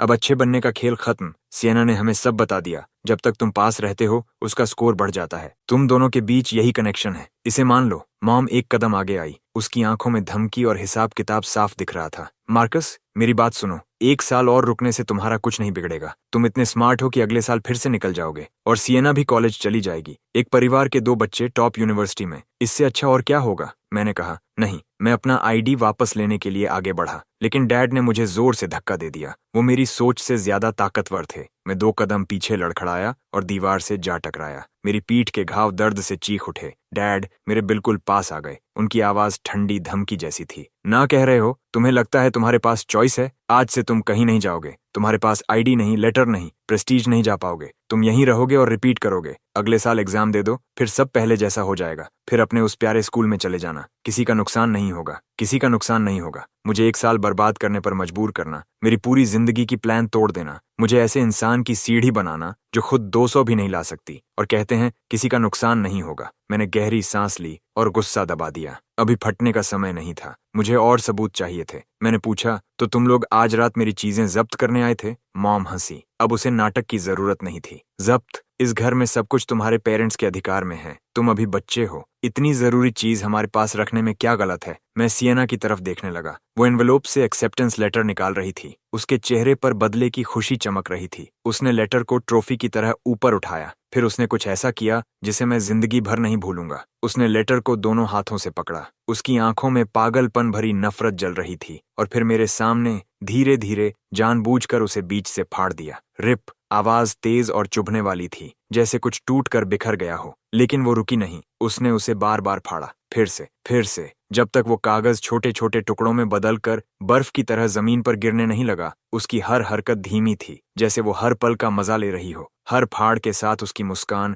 और चौड़ी होती जा रही थी। मैं जमीन पर पड़े उन टुकड़ों को देखता रहा। एक पल के लिए मेरा दिमाग खाली हो गया। वो लेटर सिर्फ कागज नहीं था, वो 12 साल की कुर्बानी था, अनगिनत रातों की मेहनत थी, मेरी नई जिंदगी की शुरुआत थी, और उसने उसे टुकड़ों में बदल दिया। सियना मेरे चेहरे को देखती रही और पागलों की तरह हंसने लगी। लेटर खत्म। अब देखती हूँ मार्कस, तुम रजिस्ट्रेशन कैसे करते हो। पूरी जिंदगी तुम मेरी सीढ़ी बने रहोगे। मैं चाहती हूँ कि तुम भी मेरे साथ कीचड़ में सड़ो। वो और ज्यादा बेकाबू होती जा रही थी। उसका पूरा शरीर कांप रहा था, बाल बिखरे हुए थे। वो किसी भूत जैसी लग रही थी। तुम मुझसे बेहतर क्यों हो? सब तुम्हारी तारीफ क्यों करते हैं? तुम प्रेस्टीज क्यों जा सकते हो, और मैं यहाँ सबकी हंसी का पात्र बनकर क्यों फंसी हूँ? वो स्कोर मेरे होने चाहिए थे। उसकी आंखों से आंसू बह रहे थे, लेकिन वो दुख के नहीं थे। वो गुस्सा था, जलन थी, पागलपन था। फिर अचानक उसकी आवाज धीमी हो गई। आधी खुद से बात कर रही थी, आधी मुझसे। तुम्हें अंदाजा है मैं कितनी डरी हुई रहती थी। पूरी जिंदगी मुझे पता था कि मेरे ग्रेड्स नकली हैं, तुमसे चुराए हुए। उसका चेहरा कबूल करते हुए मरोड़ खा गया। हर एग्जाम से पहले वो डरती थी, बहुत डरती थी कि कहीं मैं एक दिन टेस्ट छोड़ ना दूं या जानबूझकर खराब ना कर दूं, और सबको पता चल जाए कि वो फ्रॉड है। सिसकियों के बीच उसने एक शब्द थूका, नफरत। मैं तुमसे नफरत करती हूँ कि तुम मुझसे ज्यादा स्मार्ट और मेहनती हो। तुम्हारे लिए इतने स्कोर लाना जैसे कुछ भी नहीं हो। और मैं खुद से और ज्यादा नफरत करती हूँ, क्योंकि तुम्हारे बिना मैं कुछ भी नहीं हूँ। इसलिए तुम जा नहीं सकते। तुम्हें यहीं रहना होगा, हमेशा मेरी सीढ़ी बने रहना होगा, तभी मैं बच सकती हूँ। मैं उसे देखता रहा, उस इंसान को जिसे 18 साल से अपनी बहन कहता आया था। पहली बार मुझे उसके लिए दया महसूस हुई, लेकिन दया माफ करने की वजह नहीं होती, और दया उसे मेरी जिंदगी बर्बाद करने का हक भी नहीं देती। डैड और मॉम एक तरफ खड़े सियना का ब्रेक डाउन देख रहे थे। उनमें से किसी ने भी उसे रोकने की कोशिश नहीं की। उल्टा उनके चेहरों पर मंजूरी जैसी झलक थी, जैसे उसने कोई महान काम किया हो। उस दृश्य को देखकर मेरे अंदर अजीब खालीपन और दुख उठने लगा। ये मेरे परिवार वाले थे। तो यही होता है, खून पानी से गाढ़ा होता है। मैंने सिर झुकाया और फर्श पर पड़े फटे हुए टुकड़ों को देखने लगा। मेरे कंधे कांपने लगे। उन्हें लगा मैं रो रहा हूँ, उन्हें लगा मैं टूट चुका हूँ। मॉम ने व्यंग्य से हंसते हुए कहा, ओह बस करो रोना, इतनी बड़ी बात नहीं है। अगले साल एग्जाम दे देना, इसे सबक समझो, आगे से ज्यादा आज्ञाकारी बनो। मैंने कुछ नहीं कहा, बस नीचे बैठ गया और कांपते हाथों से कागज के टुकड़े उठाने लगा। सियना मुझे जमीन पर यूं टूटते हुए देख रही थी, और उसकी मुस्कान और चौड़ी हो गई। रो और रो, तुम इसी लायक हो, यही तुम्हारी किस्मत है। मैं धीरे से ऊपर देखने लगा। वो अचानक जम गई, क्योंकि मेरी आंखों में आंसू नहीं थे। वहां सिर्फ बर्फ जैसी ठंडी नफरत थी, और एक हल्की सी मुस्कान जो एक पल में गायब हो गई। उसी मुस्कान ने उसे डरा दिया। वो अनजाने में एक कदम पीछे हट गई। तुम मुस्कुरा क्यों रहे हो? मैं धीरे धीरे खड़ा हुआ। मेरी आवाज भारी थी, लेकिन शांत। कुछ नहीं, बस सोच रहा था तुम्हारी एक्टिंग कमाल की थी। अगर कुछ नहीं हुआ तो एक्टिंग ट्राई करना। मैं वहीं रुक गया, फिर बिस्तर के किनारे बैठ गया और टूटने का नाटक करने लगा। आंखें खाली, होंठों से बुदबुदाया, सब खत्म हो गया, सब खत्म। सियना मुझे देखती रही, और धीरे धीरे उसकी सावधानी गायब होने लगी। उसकी जगह जीत की खुशी ने ले ली। डैड ने ताना मारते हुए मेरा आईडी अपनी जेब में डाल लिया। ठीक है, सब सोने जाओ, आज से ये लड़का कहीं नहीं जाएगा। तीनों ऐसे कमरे से निकले जैसे कोई मिशन पूरा करके आए हों। जाते जाते मॉम ने बाहर से दरवाजा फिर लॉक कर दिया। ताले की क्लिक बहुत हल्की थी, लेकिन मेरे लिए वो गरज की तरह लगी। मैं फिर कैद हो गया था। कमरा दोबारा अंधेरे में डूब गया। मैं बिस्तर पर बैठा उनके कदमों की आवाज सुनता रहा। फिर जब सब शांत हो गया, मैं उठा और बुक शेल्फ के पास गया। कबाड़ के ढेर में से बैकअप फोन निकाला। उसकी लाल रिकॉर्डिंग लाइट अब भी जल रही थी। उन्होंने उसे चेक करने की सोची तक नहीं। पूरा कमरा उलट पुलट दिया, लेकिन जिस ढेर को कचरा समझा वहीं सबूत छूट गया। कैमरा ने सब रिकॉर्ड कर लिया था। सिएना का एक्सेप्टेंस लेटर फाड़ना, पेरेंट्स का ठंडे चेहरे से देखना, यहाँ तक कि उसे बढ़ावा देना, उनकी अपनी जुबान से निकला पूरा प्लान, सब कुछ इस वीडियो में था। मैंने उसे क्लाउड पर अपलोड किया। बैकअप, फिर बैकअप और फिर बैकअप। अब कोई खतरा नहीं। फिर मैंने उसका छोटा वर्जन एडिट किया और ऑनलाइन पोस्ट कर दिया। कैप्शन था, ये वो फैमिली है जिससे मैं भागना चाहता हूँ। उसके बाद मैंने पुलिस को कॉल लगाया। मुझे क्राइम रिपोर्ट करना है। मेरा परिवार मुझे मेरी मर्जी के खिलाफ बंद करके रखा हुआ है। डिस्पैचर ने एड्रेस पूछा। मैंने सब बताया। उसने कहा, ऑफिसर्स रास्ते में हैं, बस शांत रहो। कॉल खत्म होने के बाद मैंने फोन साइलेंट पर किया, उसे वापस कबाड़ में छिपा दिया और फिर बिस्तर पर लेट गया। मेरा दिल जोर जोर से धड़क रहा था, लेकिन ऊपर से मुझे शांत रहना था। मुझे नहीं पता था पुलिस को आने में कितना वक्त लगेगा या उससे पहले क्या होगा, लेकिन एक बात मुझे पता थी, अगर मैं आज रात बच गया तो सब कुछ बदल जाएगा। मिनट रेंगते हुए गुजर रहे थे। बाहर का आसमान धीरे धीरे उजाला पकड़ने लगा। मेरी आंखें खुली थीं, छत पर टिकी हुई, और मेरे कान घर की हर छोटी आवाज पकड़ रहे थे। 4:23 मुझे कदमों की आहट सुनाई दी, सिएना की। उसके कदम हल्के थे, जैसे वो किसी को जगाना नहीं चाहती थी, लेकिन इस मौत जैसी खामोशी में वो बिल्कुल साफ सुनाई दे रहे थे। वो मेरे दरवाजे के बाहर आकर रुक गई। मैंने अपनी सांस रोक ली, शरीर का एक भी हिस्सा नहीं हिलाया। फिर क्लिक, ताला खुला। वो वापस आ गई थी। मैंने आंखें बंद रखीं और सोने का नाटक करता रहा। दिल की धड़कन कानों में ढोल की तरह बज रही थी। वो मेरे बिस्तर के पास आई और वहीं खड़ी हो गई। मैं महसूस कर सकता था कि उसकी निगाहें मुझ पर टिकी हुई थीं, शक और संदेह से भरी हुई। फिर वो कमरे में इधर उधर चलने लगी। उसके कदम कभी पास आते, कभी दूर जाते, जैसे कोई शिकारी अपने इलाके में चक्कर लगा रहा हो। मुझे नहीं पता था वो क्या ढूंढ रही थी, लेकिन मेरे अंदर बहुत बुरा एहसास उठ रहा था।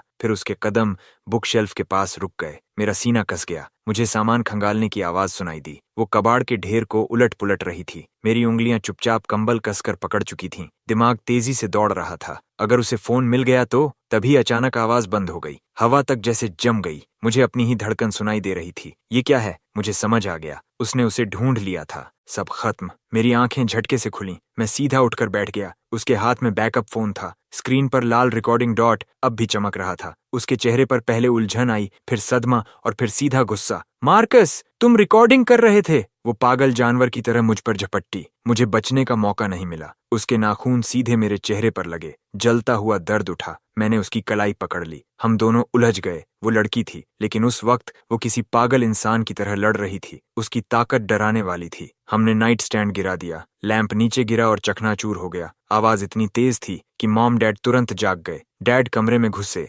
सामने का नजारा देखा और मुझे जोर से धक्का दिया। मेरे सिर का पिछला हिस्सा दीवार से जा टकराया। तू अपनी बहन पर हाथ उठाने की हिम्मत करता है? मैं सिर पकड़कर हाँफने लगा। मैंने नहीं मारा, पहले इसने मुझ पर हमला किया। लेकिन सिएना तब तक उठ चुकी थी और फोन अब भी उसके हाथ में था। वो डैड के पीछे जाकर छिप गई। डैड, ये सीक्रेटली रिकॉर्डिंग कर रहा था, इसने सब रिकॉर्ड किया है। डैड का चेहरा तुरंत बदल गया। उन्होंने फोन छीना और स्क्रीन देखने लगे। जैसे जैसे देखते गए, उनका चेहरा और काला पड़ता गया। माथे की नसें फूल गईं। मार्कस, तुम सच में कमाल हो। अगले ही पल उन्होंने फोन फर्श पर दे मारा। स्क्रीन टूट गई। फिर उन्होंने उसे बार बार पैरों तले कुचला, जब तक वो धातु के टुकड़ों का ढेर नहीं बन गया। मैं उस टूटे हुए फोन को देखता रहा, लेकिन अंदर घबराहट की एक बूंद भी नहीं थी, क्योंकि वीडियो तो बहुत पहले क्लाउड पर अपलोड हो चुका था। ये फोन अब सिर्फ खाली खोल था। लेकिन मैंने ये चेहरे पर नहीं आने दिया। मैंने ऐसा दिखाया जैसे मेरी आखिरी उम्मीद खत्म हो गई हो। मॉम भाग कर आई और एक नजर देखते ही उसका चेहरा उतर गया। ये एहसान फरामोश पुलिस बुलाने वाला था, हमें जेल भेजना चाहता है। इसने जरूर वो वीडियो ऑनलाइन डालना था, जैसे सिएना को एक्सपोज किया था।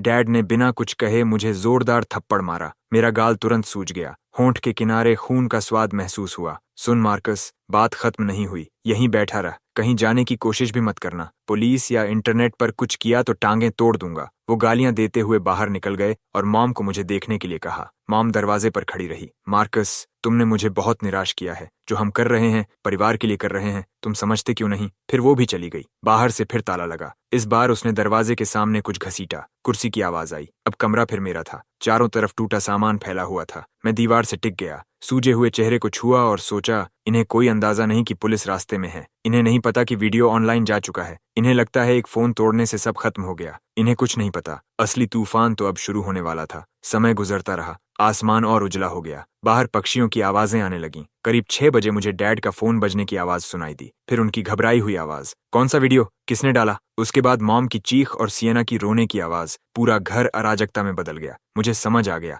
वीडियो वायरल हो चुका था। कुछ देर बाद, शायद आधा घंटा, शायद 1 घंटा, मुझे जोर जोर से दरवाजा पीटने की आवाज सुनाई दी। तेज, बेचैन नॉकिंग और चिल्लाने की आवाज। दरवाजा खोलो, ये पुलिस है, किसी ने रिपोर्ट की है। लिविंग रूम से डैड की घबराई हुई आवाज गूंज उठी। पुलिस? किसने बुला ली? अब क्या करें? फिर मॉम की आवाज आई, घबराओ मत, लड़के को छिपा दो, बस कह देना वो घर पर नहीं है। मैं अपने कमरे से सब सुन रहा था। मुझे छिपाओगे? कहाँ? दरवाजे पर दस्तक और तेज हो गई। अभी दरवाजा खोलो, नहीं तो हम फोर्स इस्तेमाल करेंगे। आखिर डैड हार गए। मैंने मुख्य दरवाजा खुलने की आवाज सुनी, फिर कई लोगों की आवाजें एक साथ। शब्द साफ नहीं सुनाई दे रहे थे, लेकिन समझ आ रहा था कि डैड कुछ समझाने की कोशिश कर रहे हैं, बात घुमाने की कोशिश। कुछ मिनट बाद मेरे कमरे के बाहर रखा सामान हटाया गया। दरवाजा खुला। 2 पुलिस ऑफिसर्स सामने खड़े थे। उन्होंने मुझे देखते ही भौहें सिकोड़ लीं। उनमें से छोटा ऑफिसर मेरे पास आया। क्या तुम मार्कस लिन हो, जिसने कॉल किया था? मैंने सिर हिलाया। उसने मेरे चेहरे पर खरोंचें देखीं, सूजे हुए होंठ देखे, फिर कमरे की टूटी फूटी हालत देखी। उसका चेहरा गंभीर हो गया। तुम घायल हो? ये किसने किया? मैंने बिना झिझक कहा, मेरे पिता ने। तभी लिविंग रूम से डैड की घबराई हुई आवाज आई, ऑफिसर, ये परिवार का मामला है। मैं बस अपने बेटे को डिसिप्लिन कर रहा था। इसमें क्या गलत है? बड़े ऑफिसर ने उसकी तरफ देखा। परिवार का मामला? किसी को गैर कानूनी तरीके से बंद रखना और उसकी आजादी छीनना परिवार का मामला है? फिर उन्होंने कहा, हमें एक वीडियो भी मिला है, देखिए और फिर बताइए। ये परिवार का मामला है। स्क्रीन पर वही वीडियो चलने लगा जो मैंने रिकॉर्ड किया था। मॉम डैड मेरा सामान उलटते हुए, सियना का पागलों की तरह एक्सेप्टेंस लेटर फाड़ना, उनकी अपनी आवाजें, पूरा प्लान, सब कुछ बिल्कुल साफ। डैड का चेहरा सफेद पड़ गया। मॉम के पैरों से ताकत निकल गई, वो लगभग गिर ही गई। सियना कोने में खड़ी थी, बाल बिखरे हुए, आंखें खाली, जैसे कोई कुचला हुआ कीड़ा। ऑफिसर ने मेरी तरफ देखा, मार्कस, चल सकते हो? तुम्हें स्टेटमेंट के लिए स्टेशन आना होगा। मैंने सिर हिलाया, उठा और टूटे हुए सामान के बीच से दरवाजे की तरफ चल पड़ा। जैसे ही मैं डैड के पास से गुजरा, उन्होंने मुझे रोकने के लिए हाथ बढ़ाया, लेकिन ऑफिसर ने उनका हाथ हटा दिया। अब आप पर गैर कानूनी हिरासत और असॉल्ट का शक है, सहयोग कीजिए। डैड का हाथ हवा में ही जम गया। उनके चेहरे पर गुस्सा, डर और बेबसी सब एक साथ थे। मैंने उनकी तरफ देखा तक नहीं, सीधा बाहर चल दिया। पीछे मॉम चीख रही थी, मार्कस, तुम हमारे साथ ऐसा नहीं कर सकते, हम तुम्हारे पेरेंट्स हैं, अब हम लोगों को मुंह कैसे दिखाएंगे? मैं रुक गया, फिर बिना पीछे देखे कहा, आपने बहुत पहले मुझे इंसान समझना छोड़ दिया था, अब आपकी बारी है जानने की कि कैसा लगता है। मॉम वहीं जम गई, जैसे पहली बार मुझे देख रही हो। अचानक सियना मेरी तरफ दौड़ी, मार्कस, तुम्हें इसका पछतावा होगा, मैं तुम्हें कभी नहीं छोड़ूंगी। मैंने उसकी तरफ देखा, उसका चेहरा पूरी तरह मुड़ा हुआ था। मैंने शांत आवाज में सिर्फ एक बात कही, सियना, याद रखना, आज से हमारा रिश्ता खत्म, हमेशा के लिए। फिर मैं मुड़ा, पुलिस की गाड़ी में बैठ गया और पीछे मुड़कर नहीं देखा। जब तक स्टेशन में मेरी स्टेटमेंट खत्म हुई, दोपहर हो चुकी थी। ऑफिसर ने कहा, वीडियो और तुम्हारी चोटों के आधार पर तुम्हारे पिता पर असॉल्ट और गैरकानूनी हिरासत का मामला बनेगा। कानून के अनुसार कार्रवाई होगी और सियना ने तुम्हारी प्रॉपर्टी नष्ट की है। एक्सेप्टेंस लेटर स्कूल ने दिया था, लेकिन वो तुम्हारी संपत्ति है, उसे भी कानूनी परिणाम झेलने होंगे। मैंने पूछा, मेरे एक्सेप्टेंस लेटर का क्या वो दोबारा मिल सकता है? ऑफिसर ने कहा, हमें स्कूल से संपर्क करना होगा, वो डॉक्यूमेंट्स दोबारा जारी कर देंगे। मैंने सिर हिलाकर कहा, धन्यवाद। जब मैं स्टेशन से बाहर निकला तो धूप आंखों में चुभ रही थी। मैं सीढ़ियों पर खड़ा होकर आसमान देखने लगा। ऐसा लग रहा था जैसे जिंदगी के सबसे लंबे बुरे सपने से अभी अभी जागा हूं। तभी फोन बजा, अननोन नंबर। मैंने उठाया, उधर से आवाज आई, मार्कस, तुम ठीक हो? हमने वीडियो देख लिया। बैकग्राउंड में और लोगों की आवाजें थीं, मेरे रूममेट्स। मैंने कहा, मैं ठीक हूँ, मैंने पुलिस बुला ली थी। दूसरी तरफ खुशी से शोर मच गया। नोलन की आवाज आई, भगवान का शुक्र है, हम बहुत परेशान थे। कहाँ हो, लेने आए? मैं मुस्कुराया, जरूरत नहीं। कॉल काटने के बाद मैं वहीं खड़ा काफी देर सोचता रहा। अब क्या? मेरा आईडी डैड के पास था, लेटर टुकड़ों में बदल चुका था, पैसे नहीं थे, रहने की जगह नहीं थी, लेकिन मुझे जरा भी डर नहीं लग रहा था, क्योंकि सबसे मुश्किल कदम मैं पहले ही पार कर चुका था। बाकी सब सिर्फ पेपर वर्क था। मैं स्कूल जाकर सब समझा सकता था। एक्सेप्टेंस लेटर दोबारा जारी हो सकता था, स्टेशन से नया आईडी बन सकता था, ट्यूशन के लिए स्टूडेंट लोन मिल सकता था। इन सारी समस्याओं का हल था। सिर्फ एक चीज थी जिसे ठीक नहीं किया जा सकता था, मेरा परिवार। और अब मैंने अपने हाथों से उस जहर को अपनी जिंदगी से काट कर बाहर फेंक दिया था। मैं स्टेशन गया और टेम्पोरेरी आईडी बनवाया। अपनी बची हुई आखिरी रकम से शहर का ट्रेन टिकट खरीदा। जब तक मैं ट्रेन में चढ़ा, शाम हो चुकी थी। डूबते सूरज की रोशनी खिड़की से मेरी सीट पर पड़ रही थी। मैं शीशे से सिर टिकाकर बाहर तेजी से भागते नजारों को देखता रहा। तभी एक एहसास मुझे घेरने लगा, ऐसा एहसास जो मैंने पहले कभी महसूस नहीं किया था। हल्कापन, आजादी। तो यही होती है आजादी। मैंने आंखें बंद की और सो गया। कई हफ्तों में ये मेरी सबसे सुकून भरी नींद थी। न कोई बुरा सपना, न अचानक डर कर उठना, बस एक लंबा शांत अंधेरा। जब मेरी आंख खुली, ट्रेन पहुंच चुकी थी। मैं अपना छोटा सा बैग लेकर स्टेशन से बाहर निकला। मेरे सामने एक अनजान शहर खड़ा था। ऊंची ऊंची इमारतें, उस घुटन भरे छोटे शहर जैसा बिल्कुल नहीं। हवा में कुछ था जिसे मैं नाम नहीं दे पा रहा था। उम्मीद, भविष्य, नई जिंदगी की खुशबू। मैंने सबसे सस्ता मोटेल ढूंढा और चेक इन कर लिया। उसके बाद स्कूल से संपर्क करना शुरू किया और अपनी पूरी स्थिति समझाई। एडमिशन ऑफिसर मेरी कहानी सुनकर हैरान रह गया और बोला कि वो जितनी जल्दी हो सके सब प्रोसेस करवा देंगे। उन्होंने कहा, चिंता मत करो। 3 दिन बाद मेरे हाथ में एक नया एक्सेप्टेंस लेटर था। वही पुराना लाल कवर, लेकिन अब उसका मतलब बिल्कुल अलग था। मैंने उसे सीने से लगाया और स्कूल गेट के सामने खड़ा होकर प्रेस्टीज यूनिवर्सिटी का बोर्ड देखा। मेरी आंखें जलने लगीं। जब से मुझे याद है, मुझे गांव में छोड़ दिया गया था, नजरअंदाज किया गया, ऐसे ट्रीट किया गया जैसे मेरा कोई अस्तित्व ही नहीं। मुझे लगता था कि मेरी पूरी जिंदगी सिएना के साए में गुजरेगी, हमेशा उसका स्टेपिंग स्टोन बनकर। लेकिन अब मैं यहाँ खड़ा था, देश की सबसे बड़ी यूनिवर्सिटी के गेट पर, अपनी ताकत से। अब कोई मुझे नीचे खींचने वाला नहीं था। इस पल के बाद मेरी जिंदगी सच में मेरी थी, सिर्फ मेरी। स्कूल के पहले दिन मेरी मुलाकात उन रूममेट्स से हुई जिनसे मैं ऑनलाइन बात करता था। डेरेरिक लंबा और सांवला था, पूरा स्पोर्ट्स वाला लड़का, नोलन चश्मा पहने, शांत और पढ़ाकू टाइप। कंपटीशन स्कॉलरशिप से आया था और माइल्स कम बोलने वाला, लेकिन भरोसेमंद इंसान था। उन्होंने मुझे देखते ही कहा, तो तुम वही मार्कस हो उस वीडियो वाले? यार, असल में तुम काफी अच्छे दिखते हो। मुझे समझ नहीं आया हंसूं या रोऊं। अच्छा दिखता हूँ?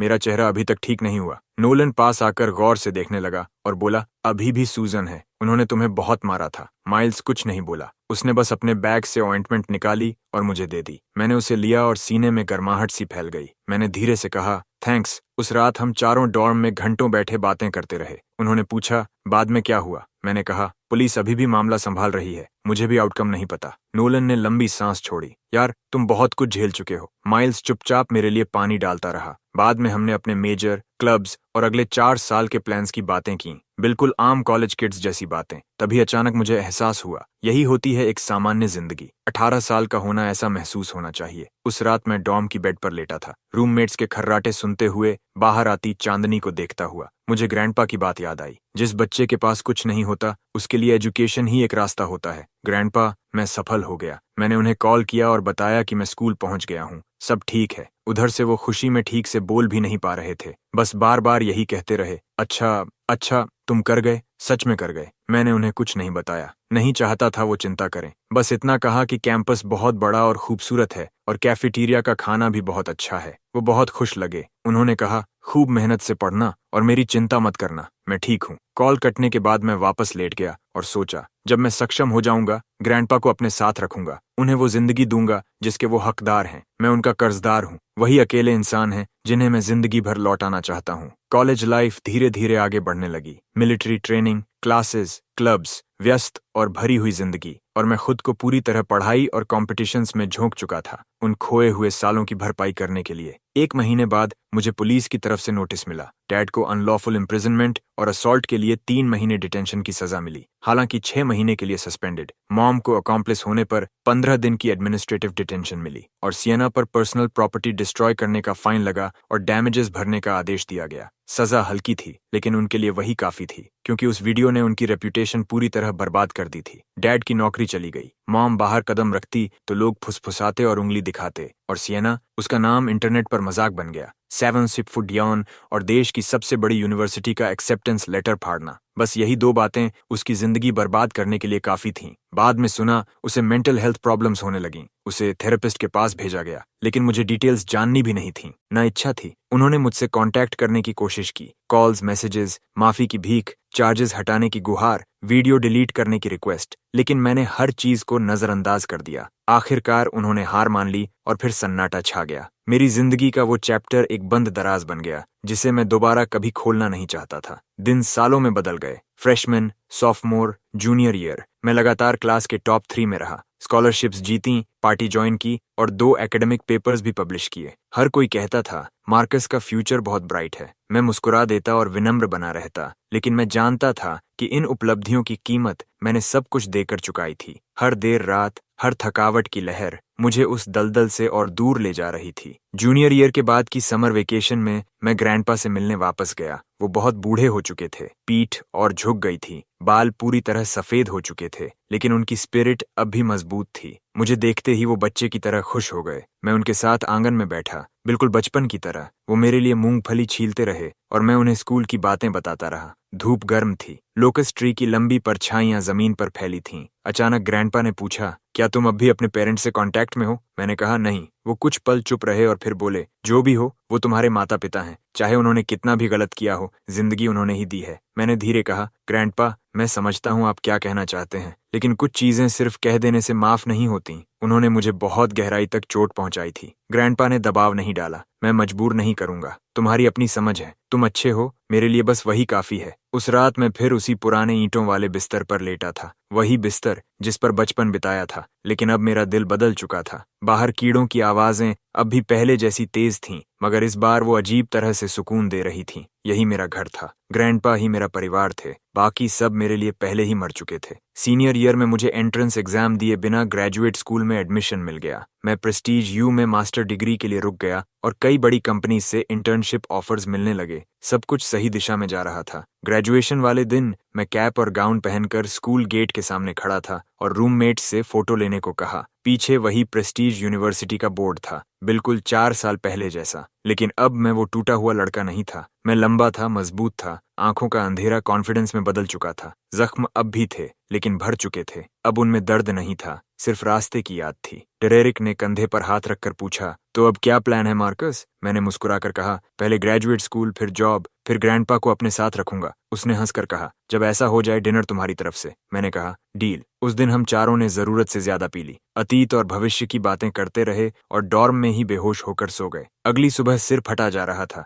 लेकिन दिल भरा हुआ था। जवानी ऐसे ही निकल गई। कॉलेज के 4 साल खत्म हुए, नई जिंदगी शुरू हुई। ग्रेजुएट स्कूल के दौरान मैं पहले से ज्यादा व्यस्त हो गया। क्लासेस और इंटर्नशिप्स ने सांस लेने की भी जगह नहीं छोड़ी, लेकिन मुझे उसका हर पल पसंद था, क्योंकि हर व्यस्त दिन के साथ मैं उस इंसान से और दूर जा रहा था जो पहले था। और फिर सेकंड ईयर की सर्दियों में ग्रैंडपा अपनी नींद में ही चले गए, शांति से, बिना किसी दर्द के। काम से किसी का फोन आया जब मैं लैब में एक्सपेरिमेंट कर रहा था। जैसे ही मैंने खबर सुनी, टेस्ट ट्यूब मेरे हाथ से छूट गई और फर्श पर गिरकर चकनाचूर हो गई। मैंने तुरंत छुट्टी ली और रातों रात घर के लिए निकल पड़ा। पुराने घर का दरवाजा धक्का देकर खोला। मुख्य कमरे में एक कॉफिन रखा था। ग्रैंडपा उसके अंदर लेटे थे, वही गहरा नीला कॉटन कोट पहने हुए जो मैंने उन्हें खरीद कर दिया था। चेहरे पर हल्की सी मुस्कान थी। मैं कॉफिन के सामने घुटनों के बल बैठ गया। मेरे मुंह से एक शब्द नहीं निकला, सिर्फ आंसू थे जो रुक ही नहीं रहे थे। गांव के बुजुर्ग कह रहे थे कि ये एक शांत विदाई थी। कहते थे, ग्रैंडपा 80 से ज्यादा जिए, उनका पोता सफल हुआ, वो शांति से चले गए। लोग इसे एक ब्लेस्ड लाइफ कह रहे थे, लेकिन मुझे किसी ब्लेसिंग की जरूरत नहीं थी। मैं सिर्फ चाहता था कि वो कुछ और साल रुक जाते। जब तक मैं नौकरी शुरू करता, पैसे कमाता, उन्हें शहर लाता, एक असली घर में रखता, अच्छा खाना खिलाता। मैंने अभी तक इनमें से कुछ भी नहीं किया था। फिर वो कैसे जा सकते थे? दफनाने वाले दिन बर्फ गिर रही थी। मैं खुद ग्रैंडपा की एशेज लेकर पुराने घर के पीछे पहाड़ी पर गया और वहीं दफनाया। ऊपर से पूरा गांव दिखाई देता था और वो पुराना लोकस ट्री भी। मैं उनकी कब्र के सामने बहुत देर तक खड़ा रहा, जब तक बर्फ मेरे कंधों को सफेद नहीं कर गई। ग्रैंडपा, बस इंतजार करना, मैं कुछ बनकर दिखाऊंगा, मैं आपको गर्व महसूस करवाऊंगा। हवा मेरी आवाज अपने साथ ले गई, लेकिन मुझे पता था उन्होंने सुन लिया होगा। फ्यूनरल के बाद मैं वापस स्कूल लौट गया। सारे दुख को दिल के सबसे गहरे हिस्से में दफना दिया और पहले से ज्यादा मेहनत करने लगा। मैं सफल होकर रहूंगा, ये ग्रैंडपा से किया वादा था और खुद से भी। फाइनल ईयर में मैंने ऑनर्स के साथ ग्रेजुएशन की और कई बड़ी कंपनीज से ऑफर्स मिले। मैंने एक टेक जायंट चुना। स्टार्टिंग सैलरी साल के 500,000 यूएन। एक गांव के लड़के के लिए ये ऐसा नंबर था जिसे देखने की हिम्मत भी मैंने कभी नहीं की थी। नौकरी के पहले दिन मैं उस चमकती ऑफिस बिल्डिंग के नीचे खड़ा था, आसमान की तरफ देखकर सोच रहा था, ग्रैंडपा, मैंने कर दिखाया। नौकरी शुरू करने के बाद मैंने एक छोटा 1 बेडरूम अपार्टमेंट किराए पर लिया। साफ सुथरा, छोटा था लेकिन मेरा था। मैंने ग्रैंडपा की फोटो डेस्क पर रख दी। हर सुबह बाहर जाने से पहले मैं उसे देखकर गुड मॉर्निंग कहता। हर रात घर लौटकर पूरे दिन की बातें सुनाता। साधारण दिन थे लेकिन मजबूत थे। 3 साल बाद मैंने अपना अपार्टमेंट खरीद लिया। 30 साल की मॉर्गेज, हर महीने 10,000 से थोड़ा ज्यादा। आसान नहीं था लेकिन संभल सकता था। घर बड़ा नहीं था, 2 बेडरूम्स और 1 लिविंग रूम, लेकिन मेरे लिए काफी था। शिफ्ट होने वाले दिन मैं खिड़की के पास खड़ा नीचे भागती सड़कों को देख रहा था। तभी मुझे सालों पहले वाला वो लड़का याद आया जो स्टोरेज रूम में बंद था। उसने कभी सोचा भी नहीं होगा कि एक दिन उसका इस शहर में अपना अपार्टमेंट होगा, इज्जत वाली नौकरी होगी, सच्चे दोस्त होंगे और नई जिंदगी होगी। जिंदगी ने मुझे सबसे खराब पत्ते दिए थे लेकिन मैंने वही खेल जीत में बदल दिया। उस शाम मैंने एक ड्रिंक डाली, ग्रैंडपा की फोटो की तरफ उठाई और कहा, आप सही थे ग्रैंडपा, एजुकेशन सच में उस बच्चे का एकमात्र रास्ता होता है जिसके पास कुछ नहीं होता। मैं बाहर देखता रहा। चांदनी बहुत चमकीली थी, बिल्कुल उसी गर्मी की रात जैसी जब ग्रैंडपा पुराने लोकस ट्री के नीचे बैठकर कहानियां सुनाते थे। ऐसा लग रहा था जैसे कल की बात हो। जिंदगी शांत और स्थिर चल रही थी, काम अच्छा चल रहा था, कभी कभी पुराने रूममेट से मिल लेता था। जिंदगी साधारण थी लेकिन पूरी थी। फिर एक दिन वो शांति टूट गई। नौकरी के चौथे साल का वीकेंड था। मैं घर पर किताब पढ़ रहा था जब फोन बजा। Unknown number. मैंने थोड़ी देर सोचा और उठा लिया। उधर से एक बूढ़ी औरत की अनजान आवाज आई, क्या तुम मार्कस हो? मैंने कहा, हाँ कौन? वो कुछ पल चुप रही, फिर एक बात कही जिसने मेरे पूरे शरीर में ठंड दौड़ा दी, मैं तुम्हारी ग्रैंडमदर हूँ। ग्रैंडमदर, ये शब्द मेरे लिए इतना अजनबी था कि जैसे मैं भूल ही चुका था कि वो अस्तित्व में है। मार्कस, क्या तुम हॉस्पिटल आ सकते हो? तुम्हारी माँ अब ज्यादा नहीं बचेंगी। मैं बहुत देर तक चुप रहा, दिमाग पूरी तरह खाली हो गया। ग्रैंडमा की आवाज कांपने लगी, मार्कस, मुझे पता है उन्होंने तुम्हारे साथ गलत किया, लेकिन वो तुम्हारी माँ है, उसकी आखिरी सांसें चल रही हैं, वो तुम्हें आखिरी बार देखना चाहती है। मैंने पूछा, क्या हुआ उन्हें? जवाब आया, लेट स्टेज लिवर कैंसर। जब तक पता चला बहुत देर हो चुकी थी। डॉक्टर्स कह रहे हैं उसके पास बस कुछ दिन बचे हैं। मैं काउच पर पीछे झुक गया और छत को घूरने लगा। समझ नहीं आ रहा था क्या कहूँ। उस दिन के बाद 7 साल गुजर चुके थे। मैंने उनमें से किसी को नहीं देखा था, ना एक फोन कॉल, ना एक मैसेज। मैंने सोचा था कि हमारी राहें दोबारा कभी नहीं टकराएंगी। मैंने कभी नहीं सोचा था कि वजह ये होगी। ग्रैंडमा दूसरी तरफ लाइन पर इंतजार करती रहीं। उनकी दबाई हुई सिसकियां सुनाई दे रही थीं। मैंने धीरे से कहा, एड्रेस भेज दीजिए। कॉल काटने के बाद मैं बहुत देर तक काउच पर बैठा रहा। दिमाग पूरी तरह उलझा हुआ था। यादें लौटने लगीं। वो दिन जब मैं उस कमरे में बंद था, वो रातें जब मार और चीखें गूंजती थीं, वो फाड़ा हुआ एक्सेप्टेंस लेटर। वो घाव बहुत पहले भर चुके थे लेकिन अब फिर दर्द करने लगे थे। क्या मुझे जाना चाहिए? ये सवाल पूरे दिन मेरा पीछा करता रहा। आखिर में मैंने जाने का फैसला किया, माफ करने के लिए नहीं, बस इस चैप्टर के आखिर में एक फुल स्टॉप लगाने के लिए। अगले दिन मैंने काम से छुट्टी ली और हॉस्पिटल पहुंच गया, एक म्यूनिसिपल हॉस्पिटल। ग्रैंडमा के भेजे हुए एड्रेस से वार्ड ढूंढ लिया। जैसे ही मैंने दरवाजा खोला, मैं उसे देखता रह गया। मॉम हॉस्पिटल बेड पर लेटी थीं, इतनी दुबली कि पहचानना मुश्किल था। चेहरा मोम जैसा पीला, शरीर में सिर्फ हड्डियां बची थीं, बाल सफेद और बिखरे हुए। 7 साल पहले वाली तेज बोलने वाली औरत से बिल्कुल अलग। ग्रैंडमा मुझे देखते ही दौड़ कर आईं और मेरा हाथ पकड़ लिया। मार्कस, तुम आ गए, तुम आ गए, वो बस यही दोहराती रहीं। मैंने कुछ नहीं कहा, बस बिस्तर के पास खड़ा होकर उस मरती हुई औरत को देखता रहा। मॉम ने धीरे से आंखें खोलीं। धुंधली नजरें मेरे चेहरे पर आकर ठहर गईं। होंठ हिले। बहुत धीमी आवाज निकली, मार्कस। अचानक उनकी आंखों से आंसू बहने लगे। वो हाथ उठाने की कोशिश कर रही थीं, लेकिन उनमें ताकत नहीं थी। हाथ बस कांप रहा था। तुम आए, सच में मुझे देखने आए? मैंने कोई जवाब नहीं दिया, बस वहीं खड़ा रहा। अजीब बात थी, मेरे दिल में कुछ नहीं था, ना नफरत, ना दुख, सिर्फ एक अजीब सी सुन्नता। मॉम टूटे फूटे शब्दों में बोलती रहीं, आवाज गले से जैसे मुश्किल से निकल रही थी। मार्कस, मुझे माफ कर दो। इतने सालों से मैं तुमसे माफी मांगना चाहती थी, लेकिन हिम्मत नहीं हुई। वो कई बार खांसी में टूट गईं। ग्रैंडमा भागकर पीठ सहलाने लगीं। मैं अब भी वहीं खड़ा था। काफी देर बाद उन्होंने फिर बोलना शुरू किया। मैंने जिंदगी में बहुत गलतियां की, लेकिन सबसे ज्यादा तुम्हारे साथ। मैंने हमेशा तुम्हारी बहन को चुना, तुम्हें गांव में छोड़ दिया, कभी पीछे मुड़कर नहीं देखा। मैं इंसान कहलाने के लायक भी नहीं हूँ। मैं उन्हें रोकना चाहता था, बस, लेकिन वो और बेचैन हो गईं, जैसे बची हुई आखिरी ताकत भी खत्म हो रही हो। उनकी आंखें मुझ पर टिकी थीं, उनमें सिर्फ विनती थी। मार्कस, क्या तुम मुझे माफ कर सकते हो? मुझे पता है मैं इसके लायक नहीं हूँ, लेकिन जाने से पहले बस एक बार मुझे मॉम कह दो। पूरा कमरा अचानक शांत हो गया। सिर्फ हार्ट मॉनिटर की बीप सुनाई दे रही थी। मैं उन्हें देखता रहा, उस औरत को जिसने मुझे जिंदगी दी लेकिन कभी प्यार नहीं दिया। उस सूखे हुए शरीर को देखकर मेरे अंदर अजीब भावनाएं उठीं। क्या मैं उनसे नफरत करता था? कभी करता था। वो रातें स्टोरेज रूम में बंद, वो साल जब मैं जैसे था ही नहीं, वो दिन जब मेरे सपनों को उनकी मौजूदगी में तोड़ दिया गया। सब कुछ मेरी हड्डियों में लिखा हुआ था, लेकिन अब उन्हें मौत के किनारे देखकर समझ आया कि नफरत बहुत पहले खत्म हो चुकी थी। माफी नहीं, बस परवाह खत्म हो गई थी। मैंने शांत आवाज में कहा, अब मैं आपसे नफरत नहीं करता। मॉम वहीं रुक गई। फिर मैंने कहा, लेकिन मैं आपको माफ भी नहीं कर सकता। मैं आगे बोला, आप चाहती हैं कि मैं आपको मॉम कहूं, मैं नहीं कह सकता। इतने सालों में मेरे दिल में मॉम शब्द के लिए कभी कोई जगह नहीं बनी। वहां सिर्फ ग्रैंडपा थे। मॉम का शरीर कांपने लगा, जैसे उनकी आखिरी ताकत भी खत्म हो गई हो। मुंह खुला, लेकिन आवाज की जगह सिर्फ टूटी हुई सिसकियां निकलीं। ग्रैंडमा घबरा गईं। मेरा हाथ पकड़कर बोली, मार्कस, बस एक बार कह दो, उसे शांति से जाने दो। मैंने सिर हिलाया और बाहर जाने के लिए मुड़ गया। दरवाजे तक पहुंचा ही था कि पीछे से मॉम की टूटी हुई आवाज आई, मार्कस, मैं गलत थी, सच में गलत थी। मैं रुक गया, लेकिन पीछे नहीं मुड़ा। कुछ सेकंड वहीं खड़ा रहा, फिर दरवाजा खोलकर बाहर निकल गया। हॉलवे पूरी तरह शांत था। मैं दीवार से टिक गया, आंखें बंद कर लीं, गहरी सांसें लेने लगा। दिल बहुत तेज धड़क रहा था, लेकिन कोई पछतावा नहीं था। हॉस्पिटल के बाहर एक बेंच पर जाकर बैठ गया। आधा पैकेट सिगरेट खत्म कर दिया। लोगों को आते जाते देखता रहा। कोई रोते हुए अंदर जा रहा था, कोई मुस्कुराते हुए बाहर आ रहा था। जन्म, बुढ़ापा, बीमारी, मौत, जिंदगी बस इतनी ही थी। तभी फोन बजा। ग्रैंडमा थी।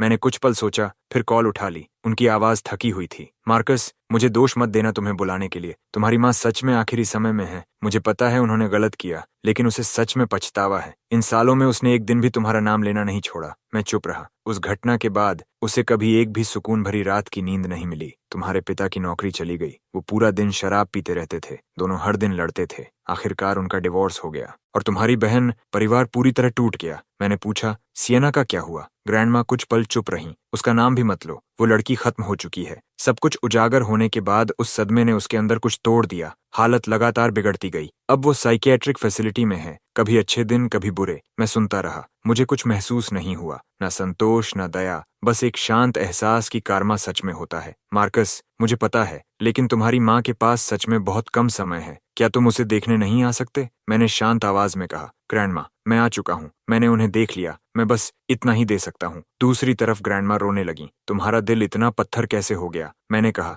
मेरा दिल पत्थर नहीं है। बहुत पहले उन्होंने उसे तोड़ दिया था। आपको मुझसे नहीं, उनसे पूछना चाहिए कि उन्होंने मेरे साथ क्या किया था। ग्रैंडमा चुप हो गईं। बहुत देर बाद उन्होंने लंबी सांस छोड़ी। ठीक है, मैं तुम्हें मजबूर नहीं करूंगी। तुम्हारी अपनी जिंदगी है, बस अपना ख्याल रखना। मैंने कॉल काट दी। कुछ देर और बेंच पर बैठा रहा, फिर घर लौट आया। दिन बाद ग्रैंडमा का फिर कॉल आया। उन्होंने बताया कि मॉम चली गईं। आखिरी वक्त तक वो मेरा नाम बड़बड़ाती रहीं। मैंने सुना और सिर्फ कहा, मैं समझ गया। मैंने पूछा, फ्यूनरल कब है? जवाब आया, परसों। मैंने कहा, मैं आऊंगा। कॉल खत्म होने के बाद मैं खिड़की के सामने खड़ा शहर की रोशनी देखता रहा। समझ नहीं पा रहा था क्या महसूस कर रहा हूँ। शायद हल्का सा दर्द, लेकिन उससे ज्यादा राहत। जिस औरत ने मुझे जन्म दिया था वो चली गई थी, लेकिन मुझे माँ खोने का दुख नहीं था। सिर्फ ऐसा लग रहा था जैसे धूल आखिरकार बैठ गई हो, जैसे किसी किताब का आखिरी पन्ना पलट गया हो। कहानी चाहे कितनी भी बुरी रही हो, कम से कम खत्म तो हो गई। फ्यूनरल वाले दिन मैं गया। भीड़ में खड़ा मॉम की फोटो देखता रहा। तस्वीर 7 साल पुरानी थी, बीमारी से पहले की। चेहरे पर वही तेज और कटती हुई मुस्कान। ज्यादा लोग नहीं आए थे। कुछ दूर के रिश्तेदार, ग्रैंडमा और ग्रैंडपा की तरफ के लोग, मॉम के रिश्तेदार, और एक इंसान जिसे देखकर मैं रुक गया, मेरे पिता। वो बहुत बूढ़े लग रहे थे। बाल सफेद हो चुके थे, पीठ झुक गई थी, पूरा शरीर सिकुड़ गया था। वो मॉर्निंग हॉल में सफेद कपड़े पहने खड़े थे, चेहरा बिल्कुल खाली। जब उन्होंने मुझे देखा, उनकी आंखों में कुछ हिला, जैसे कुछ कहना चाहते हों, लेकिन आखिर में कुछ नहीं बोले। बस सिर झुकाकर कागज की ऑफरिंग्स जलाते रहे। मैंने उन्हें कोई जवाब नहीं दिया, बस रिचुअल्स पूरे किए। इंसेंस जलाई, झुका और जाकर कोने में खड़ा हो गया। ग्रैंडमा मेरे पास आई। मार्कस, तुम आ गए, बस इतना ही काफी है। अब तुम्हारी माँ शांति से जा सकेगी। मैंने सिर हिलाया, और कुछ कहने को नहीं था। सर्विस खत्म होने के बाद लोग एक एक करके चले गए। आखिर में सिर्फ करीबी लोग बचे। डैड अब भी घुटनों के बल बैठे पेपर ऑफरिंग्स जला रहे थे। आग की रोशनी उनके बूढ़े चेहरे पर पड़ रही थी। मैं उनकी पीठ देखता रहा। अजीब दूरी महसूस हुई। ये मेरे पिता थे, वो आदमी जो कभी सबके ऊपर खड़ा रहता था, वो आदमी जिसने मुझे डंडे और मुक्कों से मारा था, जिसने मुझे कमरे में बंद किया था। अब वही यहाँ एक टूटे हुए आदमी की तरह घुटनों पर था। शायद उन्होंने मेरी नजर महसूस कर ली। वो मुड़े और मेरी तरफ देखा। आंखें लाल थीं, होंठ हिले। मार्कस, मुझे माफ कर दो। इतने सालों से मैं तुमसे माफी मांगना चाहता था, लेकिन हिम्मत नहीं हुई। अब तुम्हारी माँ भी चली गई। मेरे पास भी ज्यादा साल नहीं बचे। क्या तुम मुझे माफ कर सकते हो? मैं उन्हें देखता रहा, उस आदमी को जिससे मैं कभी अपनी पूरी रूह से नफरत करता था। अब वो मेरे सामने खड़ा था, पूरी तरह टूटा हुआ। मैंने शांत आवाज में कहा, जानते हो, बचपन में एक बात मैं कभी समझ नहीं पाया। दूसरे पेरेंट्स अपने बच्चों से प्यार क्यों करते थे, लेकिन मेरे पेरेंट्स मुझे बोझ क्यों समझते थे। मैं कुछ पल रुका। आखिरकार मुझे जवाब मिल गया। मुझ में कुछ गलत नहीं था, गलत तुम थे। तुम पेरेंट कहलाने लायक नहीं थे। डैड का चेहरा ऐसे कांपा जैसे किसी ने जोरदार थप्पड़ मारा हो। मैंने आगे कहा, तुम पूछते हो क्या मैं तुम्हें माफ कर सकता हूँ? मेरा जवाब वही है जो मैंने उसे दिया था। मैं अब तुमसे नफरत नहीं करता, लेकिन मैं तुम्हें कभी माफ नहीं करूंगा, इस जिंदगी में नहीं। डैड वहीं जम गए। आंसू और तेजी से बहने लगे। उन्होंने मेरा हाथ पकड़ना चाहा। मैं एक कदम पीछे हट गया। और एक बात, आज के बाद हमारा कोई रिश्ता नहीं। तुम अपनी जिंदगी जियो, मैं अपनी। जन्म, बुढ़ापा, बीमारी, मौत, इनमें से किसी का भी अब दूसरे से कोई रिश्ता नहीं था। ये आखिरी बार है जब तुम मुझे देख रहे हो। मैं मुड़ा और चल दिया। मैंने एक बार भी पीछे नहीं देखा। मेरे पीछे डैड के रोने की आवाज और ग्रैंडमा की पुकार गूंज रही थी, लेकिन मैंने कुछ नहीं सुना। एक एक कदम चलते हुए मैं मॉर्निंग हॉल से बाहर निकला, उस घुटन भरी जगह से दूर। मैं कार में बैठा, इंजन स्टार्ट किया और हाईवे पर घर की तरफ निकल पड़ा। रात बहुत गहरी थी, सड़क पर गाड़ियां भी बहुत कम थीं। मैं ड्राइव करता रहा और दिमाग में सब कुछ घूमता रहा। गांव में छोड़े गए 12 साल, भूत की तरह बिताए 6 साल, 18 साल की उम्र में कमरे में बंद होना और मेरी एक्सेप्टेंस लेटर का मेरी अपनी बहन द्वारा फाड़ा जाना। वो यादें किसी फिल्म की तरह बार बार चलती रहीं। और अब 29 साल की उम्र में मेरे पास अपार्टमेंट था, कार थी और शहर में करियर था। मैं वो इंसान बन चुका था, बनने की हिम्मत मैंने कभी सपनों में भी नहीं की थी। और वो लोग, डैड की नौकरी चली गई, वो बर्बाद हो गए। मॉम दुख में मर गईं। सियना अपना दिमाग खो बैठी। जो परिवार कभी मुझे कुचलना चाहता था, वो पूरी तरह टूट चुका था। ये मेरा बदला नहीं था, ये उनका अपना कर्मा था।